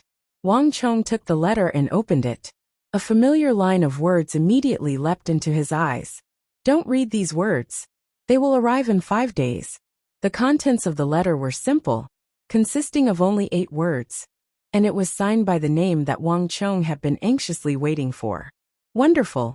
Wang Chong clenched his fists, his face brimming with excitement. Receiving this letter truly meant that everything was ready. The final flaw in his plan had been patched. Time slowly passed, and as more and more resources were delivered from the various provinces of the Tang dynasty to the city of Steel, the time Wang Chong was waiting for was getting more and more ripe. 10 days later, move out. With this order, Wang Chong unsheathed his sword and pointed it forward. The gates of the city of Steel rumbled open, and the earth rumbled as Wang Chong led the 5,000 Wuxiang cavalry out. In a little more than half a month, Wang Chong's 5,000 Wuxiang cavalry were completely different from before. They were even stronger and more imposing. The energy exuded by the 5,000 Wuxiang cavalry was like a storm, distorting even space itself. Hiya! The earth rumbled and dust churned as the 5,000 Wuxiang cavalry galloped through the gates and vanished into the distance. On the distant Uzun plateau, eagles flew and grass grew. A gentle breeze blew past, and everything seemed to be bursting with life. On this boundless plateau, two well-trained Uzun cavalry stood side by side, making them extremely conspicuous. These Tang people are getting bolder and bolder. Longxi Qishi, the southwest, the Tang dynasty's armies are everywhere. Last month, the Tang dynasty's armies even attacked the plateau. An Uzun cavalryman with a large hole in his left ear and a beast collar said, "I've also heard of this matter. I've also heard of this matter. These Tang truly are too arrogant, but their arrogance won't last for long. The royal capital will soon send an army over. When the time comes, we'll first take Qishi, then Anqi and Longxi. Let's see what else they can use to resist us." The other Uzun cavalryman angrily said, Let them be smug for a while. We'll endure and complete the mission General has given us." The first Uzun cavalryman said, "That's right. At present, only the few of us know that the army is about to move. General has sent us scouts to investigate for this very reason. Before the actual operation, General doesn't want the Tang people to notice anything." The second Uzun cavalryman nodded. Scouts were always the most elite, and they were also the most well-informed. They would always be the first to notice the slightest disturbance. "But where are we going to patrol?" the second Uzun cavalryman asked, and the two fell silent. The plateau stretched as far as the eye could see. Although the two had accepted a patrol mission, they had no idea where to patrol, or what was worth patrolling. The plateau was different from other places. Even if someone invaded the plateau, they would only be able to stay for a short while before quickly retreating. Even those who had invaded Zhangsheng's recruit training camp had swiftly retreated after the battle. The two truly didn't understand what they could find on this patrol. "We should be a little more cautious with the mission General has given us, and not make any mistakes." "That's right. Last time in the northeast corner of the northern border, at the triangular gap, I seem to have seen a few sparrows trained by the Tang dynasty. These Tang people aren't simple. Let's go and take a look." Chapter 765. The war horses galloped across a distance of several hundred li. Soon, the two of them saw the edge of the plateau. "Cree!" A shrill cry came from the sky, and the two Tibetan horsemen raised their heads. In the distance, they could see 5 or 6 different kinds of birds flying in the sky, circling around as if they were searching for something. The two Uzun cavalrymen's expressions changed, and their pupils shrank. They could tell at a glance that those birds were definitely the scouts of the Tang people. Screech! Screech! The sound of a bowstring being pulled was heard. Without any hesitation, the Uzun cavalryman with a beast ring on his left ear took out an arrow and aimed at the sky. But before the arrow was released, he saw a blur in front of him. An arm reached out and stopped him. "It's useless. Those birds are flying very high. Our arrows can't reach them at all." "Then what should we do? Do we do nothing? If they find something and ruin the General's plan, I'm afraid the General will punish us." "Hee, I didn't say we do nothing. Those birds are being reared by someone. If the birds are here, the person must be not far away. We can't do anything to the birds in the sky, but we can do something to the Tang people on the ground, right?" the second Uzun cavalryman said and sneered.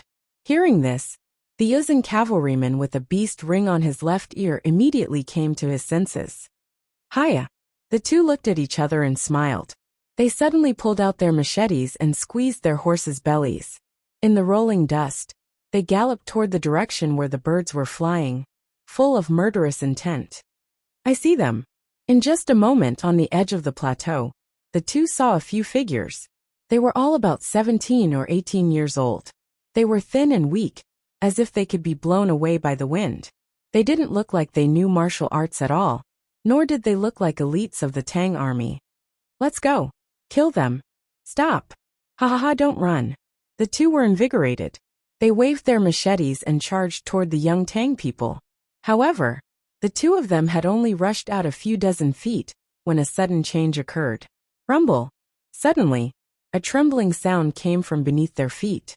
At the start, it was so soft that it couldn't be heard, but in the blink of an eye, the trembling grew stronger and stronger. In the end, it was like thunder, and the entire ground was shaking violently. Nay, before the two of them could react, they heard an impassioned neigh coming from the distant horizon. The earth trembled. Under their shocked gazes, tens of thousands of warhorses roared and rushed out from the horizon. And on those warhorses, there were fully armored, murderous soldiers of the Tang dynasty, who looked like demons from hell. Not good. The two of them turned pale with fright. Their courage to charge and kill had completely vanished in an instant. Run! The two of them were scared out of their wits.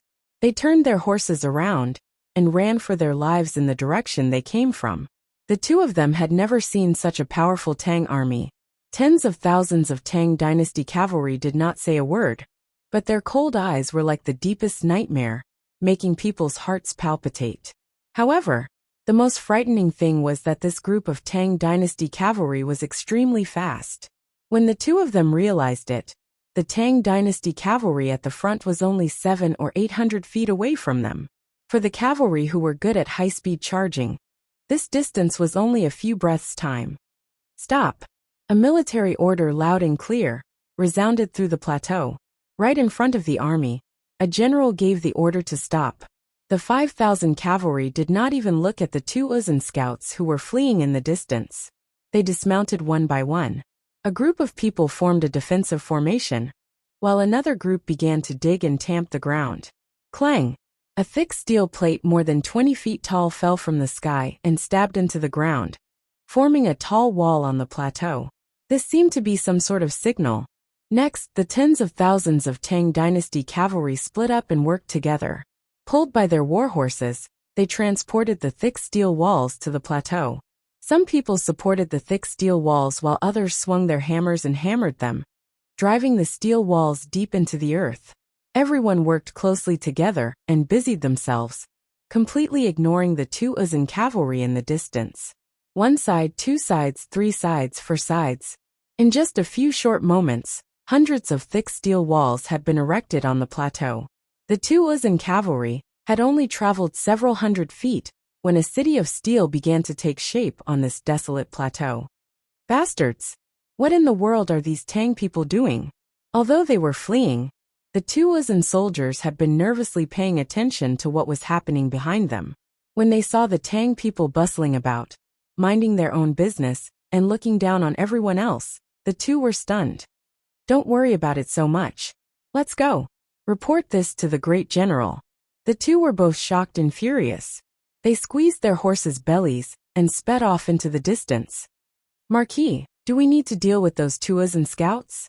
On the plateau, Li Sai rode on his Fergana horse, standing like an iron tower beside Wang Chong. He held a bow in one hand and two arrows in the other, aiming at the two Uzun scouts who were running for their lives. There's no need. Wang Chong smiled, a carefree expression on his face. Leave one alive and kill the other. If they all die, no one will go back to report, and that won't be good. Understood. Li Sai smiled and put away one arrow. The second arrow shot out, instantly crossing more than 1,000 zhang. Squelch! The arrow pierced through the chest of the Uzun horseman with the beast earring on his left ear. The Uzun horseman fell from his highland steed without so much as a groan. The second Uzun horseman was so frightened that his soul seemed to leave his body. Stabbing his scimitar into his horse's rump, he fled even faster, quickly vanishing into the distance. Ready! Pick up the pace. The Uzun people should be here soon. Wang Chong ordered. Ignoring the fleeing Uzun horseman, he turned to the army behind him. 5,000 Wuxian cavalry, more than 1,000 elites from the Southwestern War, and more than 1,000 clan experts from the City of Steel.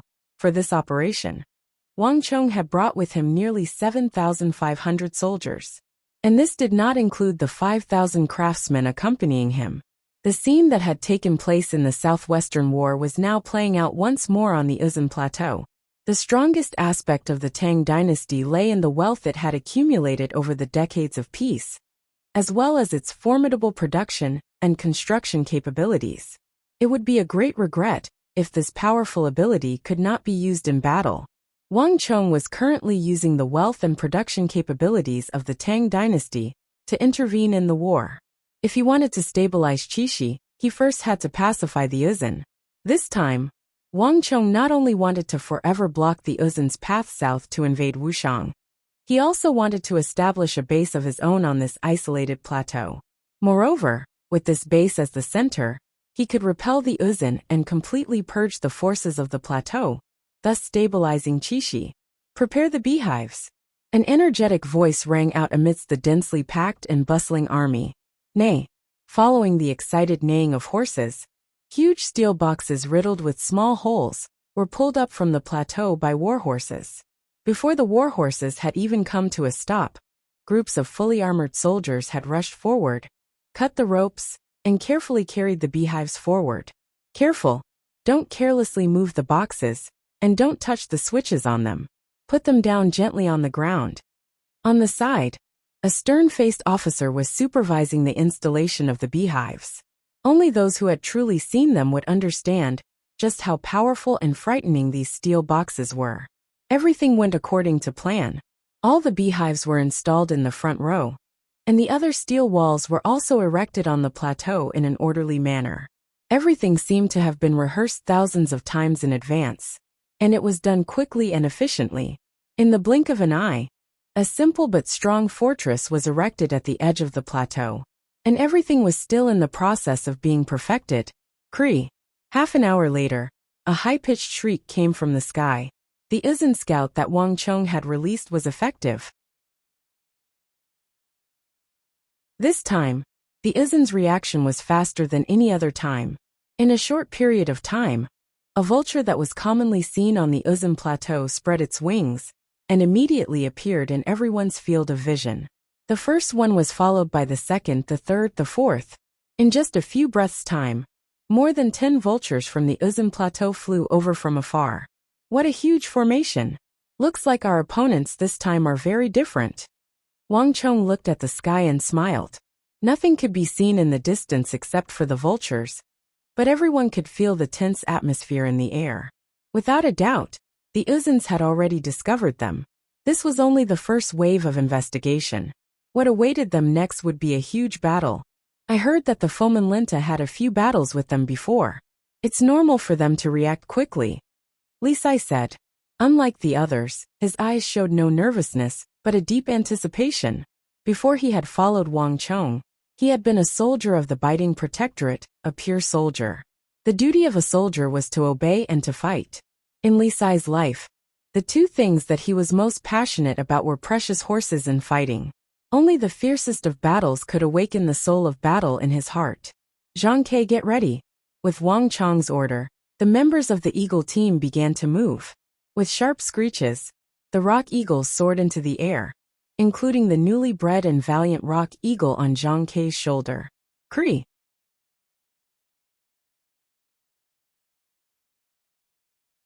Chapter 766. The other vultures, seeing that the situation was bad, quickly turned and fled in panic. When Zhang Ke and the others saw this, they let out another cry and quickly summoned back their rock eagles. Don't chase a cornered enemy was a saying that applied not only to battles between two armies, but also to battles between eagles. Pass on my order. Prepare for battle. As Wang Chong gazed at the fleeing vultures, his smile slowly faded, and his expression turned solemn. The tinsome vultures were only the first wave of scouting. All they needed to do was drive them away. But that was not the most important thing. If the Uzun scouting vultures were here, that meant that their army wasn't far away. Screech. Before the first wave subsided, another wave rose.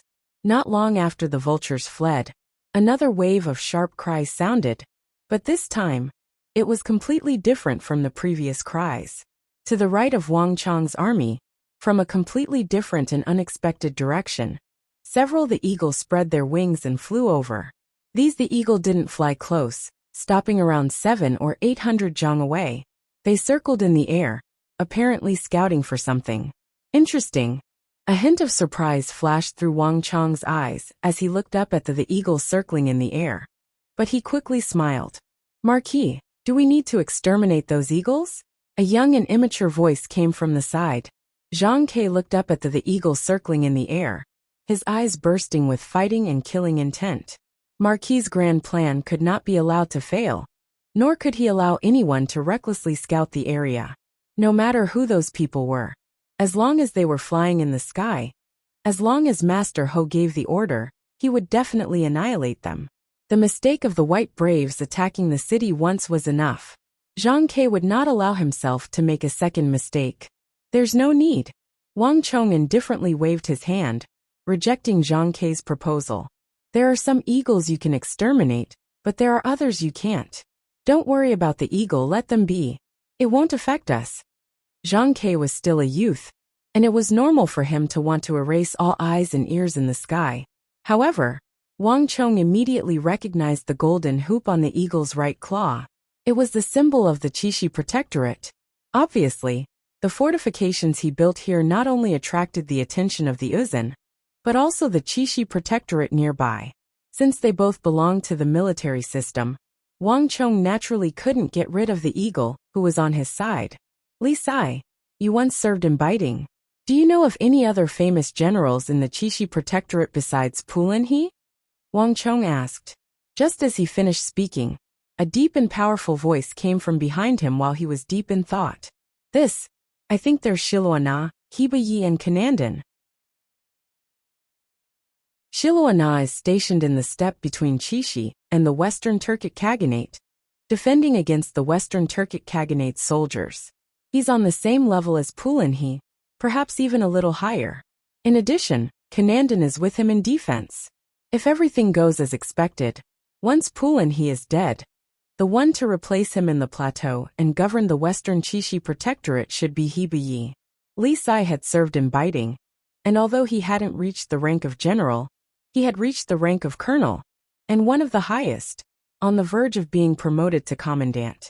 As a pure soldier, Li Sai still had some understanding of some things in the military. Moreover, Biting and Qixi were very close, often needing to cooperate and communicate with each other. As a result, he also had some understanding of the Qixi Protectorate's military. Although he couldn't say that he knew it like the back of his hand, he had a basic understanding of the famous generals. Heba Yi. Wang Chong's mind was in turmoil, a look of recollection on his face. He had some understanding of this name. Compared to Pulin He, Heba Yi had been more proactive, and when he had been in power, he had launched more attacks against Uzan than Pulin He had. Alas, his flaw in this aspect was also rather obvious. Heba Yi would become abnormally conservative when his aggressive actions didn't achieve the results he wanted, or in more serious cases he would fail. He would be even more conservative than any other naturally conservative general. It wouldn't be an exaggeration to call him a turtle hiding in its shell. In the early days, the Qixi Protectorate, which was close to Uzan, had been able to take the initiative to attack, but when Heba Yi took control, it began to pull back on all fronts, entering a situation where it could only passively take a beating. Wang Chong remembered that he had once flipped through Heba Yi's records, and when he was being tested by several seniors of the military, they had commented on him. Heba Yi, on the other hand, was an aggressive person. Even when he was at his most conservative, he was still actively looking for opportunities to attack. However, his aggressiveness was built on the fact that he had absolute confidence in everything he did, and that he would definitely win. In other words, he was a conservative aggressor. How could he possibly find an opportunity that would guarantee victory? Thus, later on, Heba Yi went to the other extreme, and became extremely conservative. He would not take any risks, not even the slightest bit. So it's him. Wang Chong shook his head, grinned, and then quickly threw the thought to the back of his mind. Get ready. Check all the beehives, ballistae, and war horses again. Wang Chong urged his horse forward. In the sky, the eagle circled a few times before flying back in the direction it had come from. What? The people of Wuxiang are building fortifications on the plateau. A few moments later, in the camp of the Qixi Protectorate Army on the eastern line, a general with skin as rough as sand, but an extremely determined expression stood up from his chair, a look of shock on his face. Yes, my lord. They've prepared a large amount of steel and recruited at least 5,000 craftsmen, as well as 6,000 to 7,000 soldiers. They should have gathered more than 10,000 people. The scout kneeled on the ground and reported. Heba Ye's eyes went wide, speechless. This was too surprising. He had some understanding of Wuxiang's young marquis. He had just constructed a steel fortress in Wuxiang. So what was he doing on the plateau? Did he not know that this was the territory of the Qixi Protectorate? Just what did he want with more than 10,000 people? My lord, when we arrived, we discovered that the Uzin vultures were flying back. I reckon that the Uzin will quickly dispatch soldiers once they learn of their movements. Do we need to send reinforcements? The scout kneeled on the ground and said, protecting Qixi, protecting all the people and merchants of the Tang dynasty who passed through this region, was a duty that every member of the Qixi Protectorate understood. Wuxiang's 10,000 some men and 5,000 some craftsmen could not stop the Uzin army. There's no need. Heba Ye immediately refused. An army was no trifling matter. And while Wuxiang's 10,000 men were important, the safety of the Qixi Protectorate was even more important.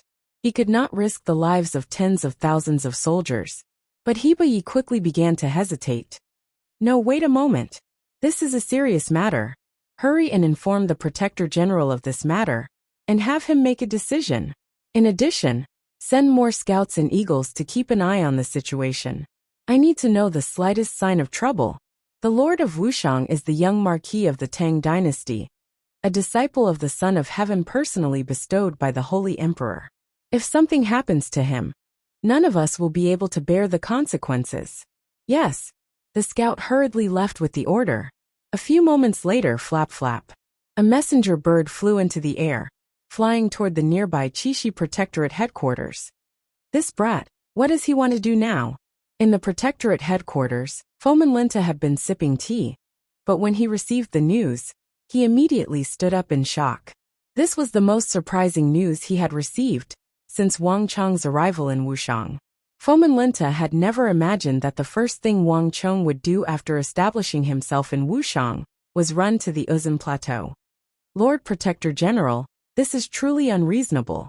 Just what does this youngest son of the Wang clan want to do in Wuxiang? Does he want to deal with the Uzin? But with just his 10,000 some men and 5,000 some craftsmen, who don't know martial arts, isn't this a joke? A doubtful voice came from Shusha. It wasn't just Foman Linta who was confused by this matter. At the same time, the Qixi generals protecting him were also confused. But if he's not here to deal with the Uzin, why would he run to the plateau? How could he not understand the risks involved? Another Qixi general said. For a moment the hall fell silent. Wang Chong had participated in the War of the Southwest and rendered an enormous service. No one would believe that he had not brought so many men to the plateau to deal with the Uzin. But no one would believe that he had come to deal with the Uzin. The plateau was bitterly cold, the altitude high, and the air thin. Even Foman Linta and the other who needed to withdraw their armies from time to time. And they had to constantly switch out the garrison, let alone the Han. Moreover, if the Uzin could not win, they would flee. This was their territory. And they knew every blade of grass and tree like the back of their hand. Who could be more familiar with this place than they were? If the Uzin chose to avoid battle, then whatever Wang Chong wanted to do would become meaningless. Moreover, the plateau had always been a suitable place for the Uzin to charge. Wang Chong's 10,000 some men would probably be eaten until nothing was left of them. So the question was, why had Wang Chong mobilized such a large force? Had he really gone senile? For a moment, even though the people in the hall were all experienced generals who had been through many wars and had seen many things, they were all confused. Hey, I was just thinking about how to deal with that brat. I didn't think that he would run off to deal with the Uzin. He brought this upon himself. Even if the imperial court investigates, we can wash our hands clean of responsibility. In the end, It was Fomin Linta who broke the silence. He narrowed his eyes, a cold light shining in them. Pass on my order. Tell Hibayi to stay put. Without my order, he is forbidden from providing any reinforcements. In addition, if that brat from the Wang clan dies in battle, immediately inform me. Although we won't help him, we still have to get his corpse back. That way, those old imperial censors of the court won't make trouble for me again. Yes. With that, the messenger left in a hurry, looking travel-worn.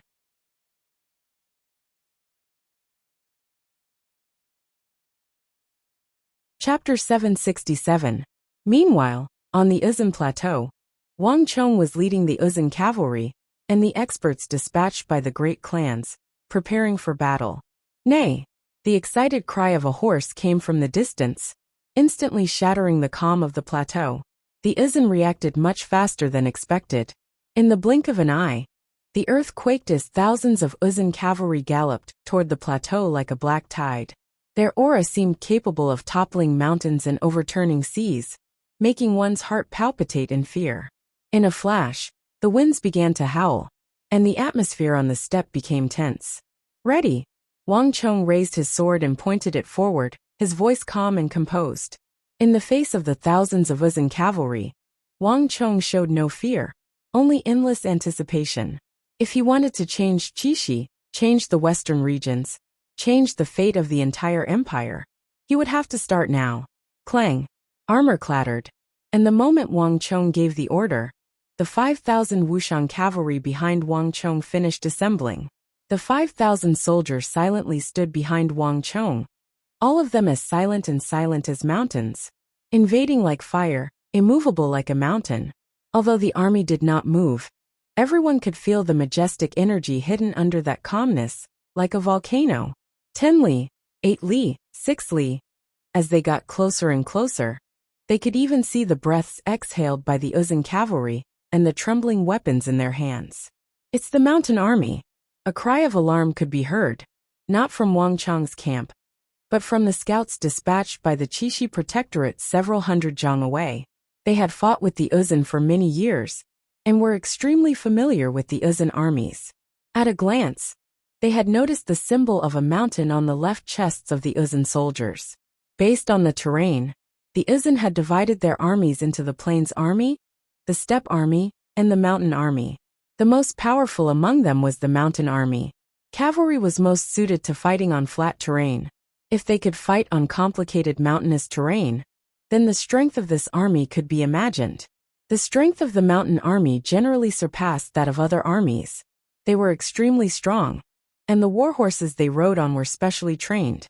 Not only were their bones stronger than other highland steeds, they could run faster, and their muscles were sturdier, allowing them to withstand more intense chases and collisions. Most importantly, all of the Mountain Army had penetrated deep into the hinterlands of other countries. Each of them was used to fighting, and had rich combat experience. Everyone in Qixi knew of one thing.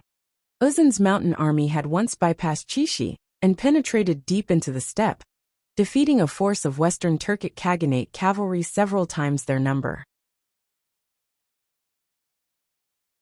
The Qixi Protectorate was stationed at the border, where the situation was complicated, and wars were ongoing all year round. Compared to the inland army, the Qixi Protectorate was definitely one of the best. When encountering Tibetan soldiers, they were often able to wait for movement, defend for attack, and rely on their strength and training to force back their foes. But when they ran into the Mountain Army, the Qixi Protectorate would often suffer 8 to 10 casualties. In other words, if 8 Uzun soldiers died in battle, at least 10 Qixi Protectorate soldiers would be buried with them. Of the many armies of the Uzun Plateau, the Mountain Army was undoubtedly the army that the Qixi Protectorate feared the most. Whether it was Pulan He or Hibayi, if they ran into this army, they would definitely order their entire army to fortify their defenses and be on full alert. If necessary, they would even withdraw from the plateau and temporarily avoid the brunt of the attack. It's over. They ran into the Mountain Army. They're dead for sure. The scouts of the Qixi Protectorate Army had nervous and worried expressions. Although they were different from Wang Chong and the others, they were still the Tang people. When Wang Chong and the others were killed, they felt the same way. There's nothing we can do. The general has given the order to forbid us from mobilizing. It's impossible for them to fight against Uzin's mountain army, with just their numbers. If they leave the plateau now, they might still be able to make it. A Chishi scout with a centipede-like scar on his neck said, "It's too late. Once they retreat, the Uzin will take advantage of the situation and charge down. The power of the cavalry is even greater than the charge on the plains. If that happens, they will die even faster. Now, no matter what, they are doomed. No one can save them." The other Chishi scouts said. Those who could serve as scouts were the elites of the army, all of them extremely experienced. The moment they saw the mountain army appear, they could already see the fate of Wang Chong and the others. In the distance, the dense sea of Uzin mountain army did not continue their charge. Instead, they stopped around 2,000 zhang away, all the warhorses neighing as they stared at the triangular gap in the northeast corner. These Tang barbarians are truly stubborn. One base is enough, but they still dare to expand here? Do they think that the plateau belongs to them? At the very front of the army was a burly and furry Uzin general with a dark face.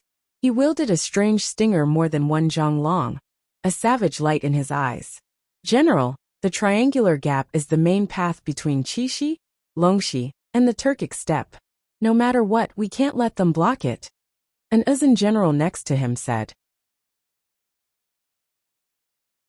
Although the triangular gap in the northeast corner of the Uzin's northern border was not very large, it was one of the quickest paths for the Uzin to enter and exit the plateau. This was also why the Uzin cavalry had arrived so quickly upon discovering that Wang Chong and the others were wantonly constructing there. "Pass on my order. All soldiers charge and kill them," Vulahu, the dark-faced Uzin general, fiercely ordered. "Yes, general." The messenger quickly left, but he had barely gone a distance when he was called back. "Wait a moment." Vulahu hesitated for a moment as he gazed at the distant, gleaming steel walls that resembled fish scales. As a famous general of the northern Uzin, Vulahu was far more cautious than the other generals. Those fish scale-like steel walls instinctively made him feel suspicious. "Don't be in such a rush. Send a group of cavalry to probe them. If there's no problem, kill them," Vulahu sternly said. "Yes, general." Very quickly, the bleak and sonorous blare of the yak horn resounded through the dense ranks of the Tibetan army. The army stirred and soon, a vanguard of around 2,000 soldiers was sent out. "Marquis, they've sent out the vanguard," Li Sai said. Wang Chong smiled and nodded. The generals this time seemed to be different. They seemed to be very cautious. The majority of the Uzin were straightforward and valiant. It was extremely rare for the Uzin to send out a vanguard to scout ahead. "Get ready." Wang Chong waved his sword and gave the order. 300 Wuxian cavalry suddenly charged out from behind the heavy steel walls, heading straight for the Uzin mountain soldiers. "Bastard!" Vulahu and the other Uzin generals' pupils constricted at this sight, their eyes spitting fire. The Uzin mountain soldiers had killed countless opponents, but this was the first time they had encountered such an arrogant enemy. "Kill them all. Leave no one alive," Vulahu said coldly. In the distance, the 2,000 Uzin mountain soldiers moved faster and faster. 800 feet, 700 feet, 600 feet. "Kill!" Suddenly, there was an earth-shattering roar.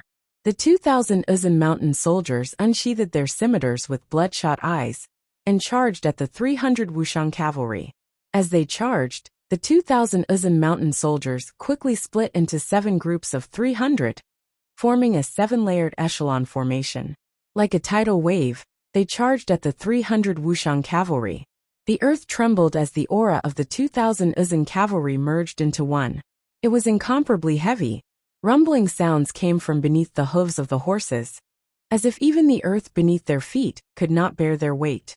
In stark contrast to the Uzin, the 300 Wuxian cavalry were deathly silent, not making a single sound. Their formation constantly lengthened, finally forming a long arrow formation that charged at the 2,000 Uzin mountain soldiers. Although it was silent, there was an indescribable shock to it. 400 feet, 300 feet, 200 feet. As the distance between them grew shorter, the atmosphere became more and more tense. Everyone's gazes were focused on the 300 Wuxian cavalry and the 2,000 Uzun mountain soldiers. Damn it, what are they doing? They're courting death. Are they crazy? Those 300 cavalry will all die. Not a single one will survive. In the distance, the scouts from the Qixi Protectorate paled. Not even the most elite of Qixi's forces would dare to face the mountain soldiers in such a manner, using 300 cavalry to fight against an enemy 6 or 7 times their number. No one had expected Wang Chong to use this sort of strategy. While they were still in shock, the 300 Wuxian cavalry were getting closer and closer. Clang! Without the slightest hesitation, the 300 Wuxian cavalry unsheathed their swords and charged forward. 400 feet, 300 feet, 200 feet. The earth rumbled as the distance grew shorter and shorter. The 300 Wuxian cavalry remained silent, a cloud of dust rising 10 zhang into the air behind them. At this moment, the tension had reached its peak. Bang! There was an earth-shattering boom, as the two armies collided in the center of the battlefield. Nei! Hundreds of warhorses neighed fiercely in the wind, their voices drowning out all other sounds on the plateau. Bum bum bum. After what seemed like an instant, but also like countless long centuries, the sound of horses falling to the ground resounded throughout the battlefield. Screams, the neighing of warhorses, and the clashing of swords mixed into a cacophony of screams. A moment later, under the stunned gazes of countless people, the 300 Wuxian cavalry and the Uzun army were locked in a stalemate for only a few moments before they cut through the Uzun army's defenses like a sharp blade. Kill! Only now did the 300 Wuxian cavalry let out a heaven-shaking roar. 300 halos vibrated beneath their feet, forming a line that sent the Uzun cavalry flying. 1 tier, 2 tiers, 3 tiers. The echelon formation of the Uzun army was like paper in front of the 300 Wuxian cavalry, torn apart like paper. Ah! Screams filled the air. The cavalry's charge was so powerful that the Uzun cavalry in front of them were either smashed to pieces along with their horses, or sent flying 10 zhang away by the combined force of the charge of the 300 Wuxian cavalry. It was a shocking scene.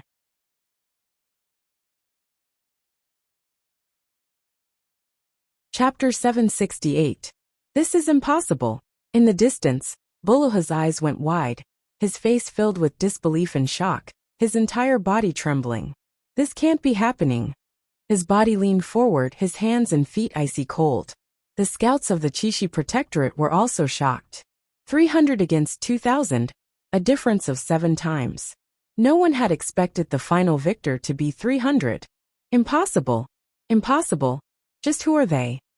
These people were the elites of the Qixi Protectorate and had participated in many battles, but they had never encountered such formidable cavalry. Not only were they outnumbered, they were also able to crush them like rotten twigs. In just a few seconds, countless corpses had appeared on the plateau. Horse corpses, human corpses, weapons, and all sorts of severed limbs were strewn across the grass in a radius of several hundred zhang. It was a gruesome scene. No matter what the others thought, the outcome of this battle of 300 against 2,000 had already been decided. The Uzun formation had been completely cleaved apart, with more than 600 Uzun cavalry killed in the first round. The remaining 1,400 were in utter chaos. Without a formation and fighting on their own, the Uzun were simply no match for the Wuxian cavalry under Wang Chong. In just a few moments they had suffered grievous casualties. 800, 1,200, 1,400. In just a few seconds, the Uzun army had been routed, the ground covered in corpses. Retreat! In the distance, Buluhu could no longer hold back and gave the order to retreat. With this order, all the remaining Uzun cavalry began to retreat in fear. Have them retreat as well. Wang Chong looked into the distance and faintly smiled. It was better not to pursue a cornered enemy. It was enough for these Tibetans to see the strength of their side. The 300 Wuxian cavalrymen quickly gathered and returned in formation. The entire process was orderly and silent, just like when they left, leaving a speechless shock. At this moment, not to mention the scouts of the Qixi Protectorate, even Buluhu and the Uzun army in the distance were speechless. The atmosphere was deathly silent, and it revealed an indescribably oppressive feeling. How are the casualties? Wang Chong asked. One heavily injured, two lightly injured. Everything else is fine. Li Sai asked from the side. Sure. Wang Chong smiled. This level of damage was completely within the acceptable range. Having successfully cultivated the Wuxiang halo, the current Wuxiang cavalry was completely different from before. Coupled with their own strength, it was more than enough to deal with the Uzun cavalry in front of them. After all, the Wuxiang cavalry was known as the strongest cavalry in the apocalypse. The entire plateau fell into a strange silence. Wang Chong did not attack again, and in the distance, Bulahu and the Uzun mountain army also maintained their calm. Many pairs of eyes stared in the direction of Wang Chong's group, but they did not rashly attack. Marquis, they seem to have become more cautious. I'm afraid they won't attack for the time being. Li Sai suddenly looked to the front and said, the 300 cavalrymen had indeed defeated the enemy, but it had also caused Bulahu to become even more cautious, not daring to attack carelessly. Their main goal in entering the plateau was to deal with the Uzun people and completely uproot their forces here. If they did not come out, then this operation would have lost its meaning. Relax. It's fine if they attack, but it's even better if they don't attack. Wang Chong grinned confidently. He had made thorough plans for this operation, and he had spent a long time preparing for it. No matter how the Uzun side reacted, it was not important to Wang Chong. Pass on my order. Begin the second phase of the plan. Wang Chong suddenly turned his head and said to someone behind him, ha ha, ha ha. The sound of horns came from the rear of the army, from the plateau. A few moments later, craftsmen began to walk up the plateau, carrying cables on their backs. Heavy steel modules were tied to the back of the cable. 10, 20, 100, 500. In a short time, hundreds, if not thousands, of craftsmen had been transferred from the city of steel, dragging a large number of steel modules, walked up the plateau and appeared in the rear of the army. My lord, what are they doing? The activity on Wang Chong's side quickly attracted the attention of the Uzun people. As the Uzun officers watched from their horses, they suddenly felt uneasy. This army of the Tang people was truly too strange. It was completely different from any army they had ever encountered. Moreover, those steel walls thrust into the plateau made them feel extremely uneasy. Don't be in such a rush. Let's first investigate their background before moving, Bulahu said. Bulahu and the others could not clearly see the steel walls. Bulahu and the others weren't able to see the steel walls clearly. All they could see was that there were a lot of people moving about inside. Look, my lord, there's smoke. An Uzun officer suddenly said. Following his gaze, they could clearly see thick smoke rising from behind the steel walls of the Tang people's army. Just what are these Tang barbarians doing? Buluhu's brow was tightly furrowed, an indescribable strangeness in his heart. He had led his army into battle, but he had never encountered such a situation. He could not see through the enemy's strategic intentions. While he was puzzled, the smoke grew thicker and thicker. It did not increase slowly, but multiplied exponentially. That's furnace fire. A thought flashed through Buluhu's mind. His entire body trembled, and he suddenly realized that the strange black smoke was actually smoke coming from burning furnaces. Whoosh! At this moment, all the Uzun soldiers saw the distant Tang people's army spit out blazing flames. Just what are these bastards trying to do? At this point, Bulahu was becoming more and more confused. Furnace fire, steel, and 6,000 to 7,000 soldiers. Not a single person had ever confused him so much. In truth, it was not just Bulahu. All the officers of the Uzun mountain army were confused. However, this confusion did not last for long. Soon they understood the purpose of the furnace fire. General, look! An exclamation echoed. Looking past the thick steel plates that were dozens of feet tall and blocked their vision like fish scales, everyone could clearly see a steel wall that was slowly rising and growing higher and higher. It was shining with silver light. Yes, it was a steel wall. Different from the small steel walls that were built with steel plates, this one was a part of a real, complete city. General, not good. These Tang people want to build a city on the plateau. They want to build a base here. At this moment, they finally understood the intentions of the Tang people's army. Unlike any other army in the past, they didn't want to take a stroll around this place and then leave.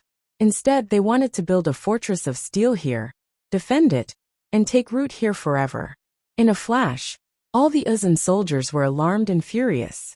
In the past, the Uzun Plateau had always been believed to be a blessed land bestowed by the heavens to the Uzun people, a place that no other country could touch. Garrisoning troops here for a short period of time was one thing, but building a sturdy fortress of steel here and defending it for a long time, or even occupying it, was another matter altogether. Moreover, these Tang people were blocking one of the most important routes the Uzun people used to enter and exit the plateau. And what was most intolerable was that even though they clearly knew that the Uzun army was on the other side, they still ignored it and built a fortress on the plateau. Impudent! Even someone as composed as Buluhu couldn't help but blush in anger. He clenched his teeth and roared. These Tang people are too arrogant. These Tang have no regard for anyone else, their arrogance boundless. Pass on my order. All soldiers, get ready to kill all these Tang, leaving not a single one alive. Wang Chong roared. I want to let them know what it means to overestimate one's capabilities. General, not good. Wait a moment, I remember now. That youth seems to be Wuxiang. Suddenly, one of the cavalry officers next to Buluhu cried out. His eyes had been focused on Wang Chong this entire time.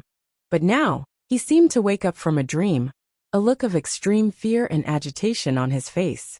But before he could finish speaking, Buluhu interrupted him, his eyes red. What Wuxiang? Say no more. No matter who he is, anyone who dares to build a fortress on the plateau is doomed. All troops, hear my order. Attack! Boom! Boom! The shrill blare of a bugle horn resounded over the plateau. 20,000 zhang away, the Tibetan army that had stopped began to move restlessly once more. Horses neighing and metal clanging as a murderous aura exploded out of them, aimed at Wang Chong's group. Not good. They're about to attack. Hurry and report this to General. Several of the Chishi scouts paled and immediately retreated, putting some distance between them and the battlefield. As for the other two cavalry, they immediately began to gallop toward the main camp of the Chishi Protectorate Army on the western line. In this battle, the fate of one side had already been decided. They needed to report this as quickly as possible. Putting aside the reactions of the Chishi Protectorate scouts, Wang Chong and Li Sai showed no signs of unease, as they watched the Uzun army slowly grow restless and prepare to attack. On the contrary, they showed a hint of joy. Marquis, our method is working. Chapter 769. Wang Chong nodded slightly and smiled. This Uzun general is very cautious.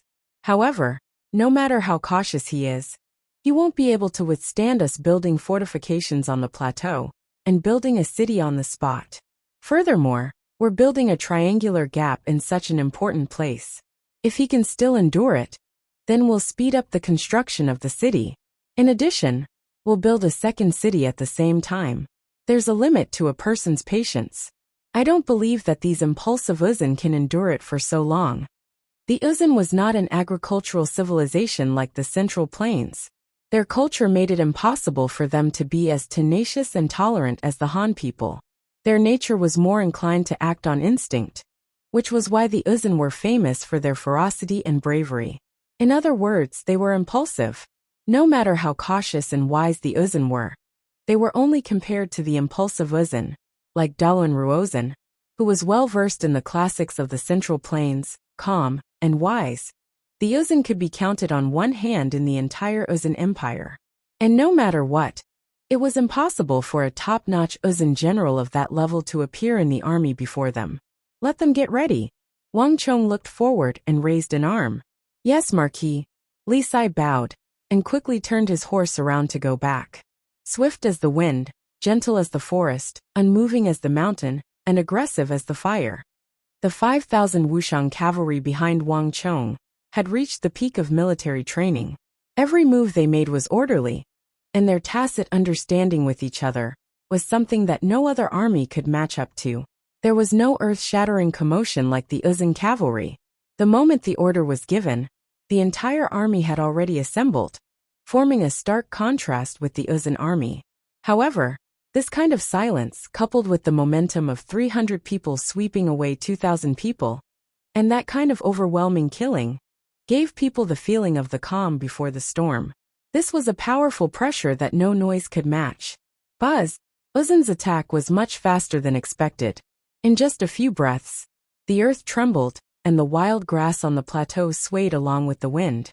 Amidst the rustling sound of the wild grass, thousands upon thousands of war horses galloped forward, slowly increasing their speed as they charged towards the crowd. Kill! In an instant the sky collapsed and the earth cracked. Tens of thousands of Uzun people shouted together. At that moment, it was earth-shattering, and the entire sky seemed to collapse. Charge together, river formation. Charge in through the gaps in the steel walls. If these Tang barbarians think that they can stop us by building some fortifications on the plateau and erecting a few steel walls, then they are gravely mistaken, Bulahu said viciously. The mountain army was different from other cavalry that were only proficient in charging on plains, grasslands, and plateaus. No matter how complicated the terrain was, the mountain army would still be able to charge and break through enemy lines. If anyone thought that a few steel walls would be enough to deal with them, they would be too naive and underestimating them. Rumble! The earth rumbled, and the dense grass on the plateau began to tremble more and more violently.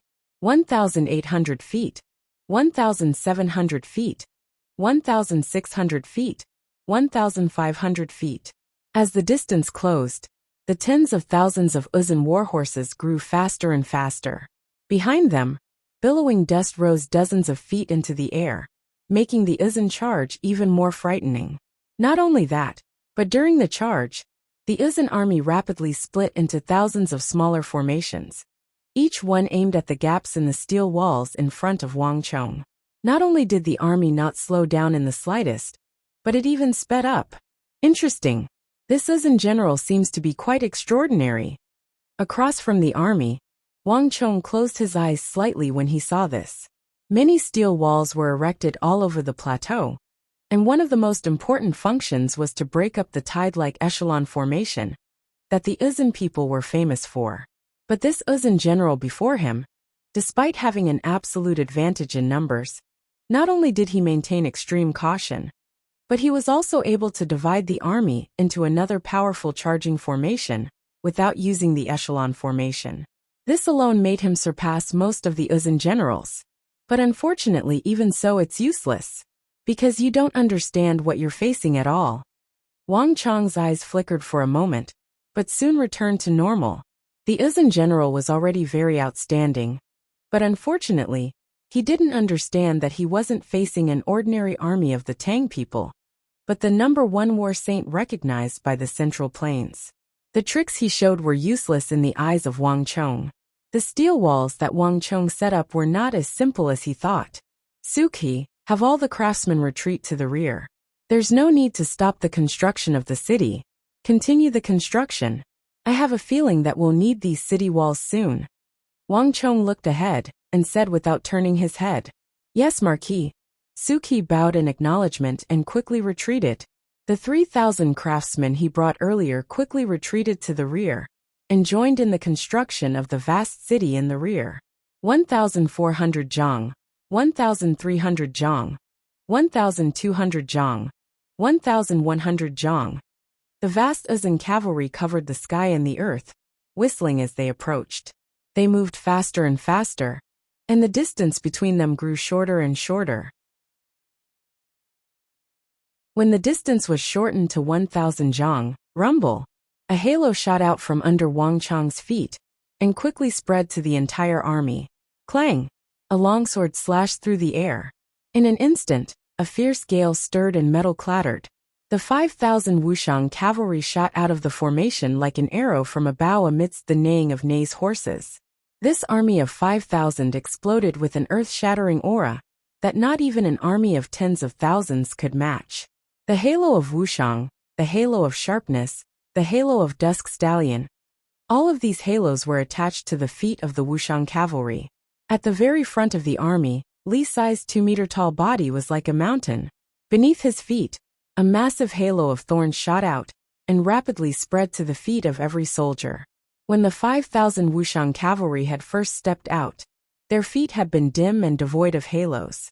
But in a flash, the number of top-class halos beneath their feet had increased to 4 or 5. Together with the halos of the other commanders, each Wuxian cavalry now had 7 or 8 individual halos. Cheng Sanyuan, Su Shixian, Su Qi. Each of these people had cultivated a different war halo, and all of these halos were attached to the army.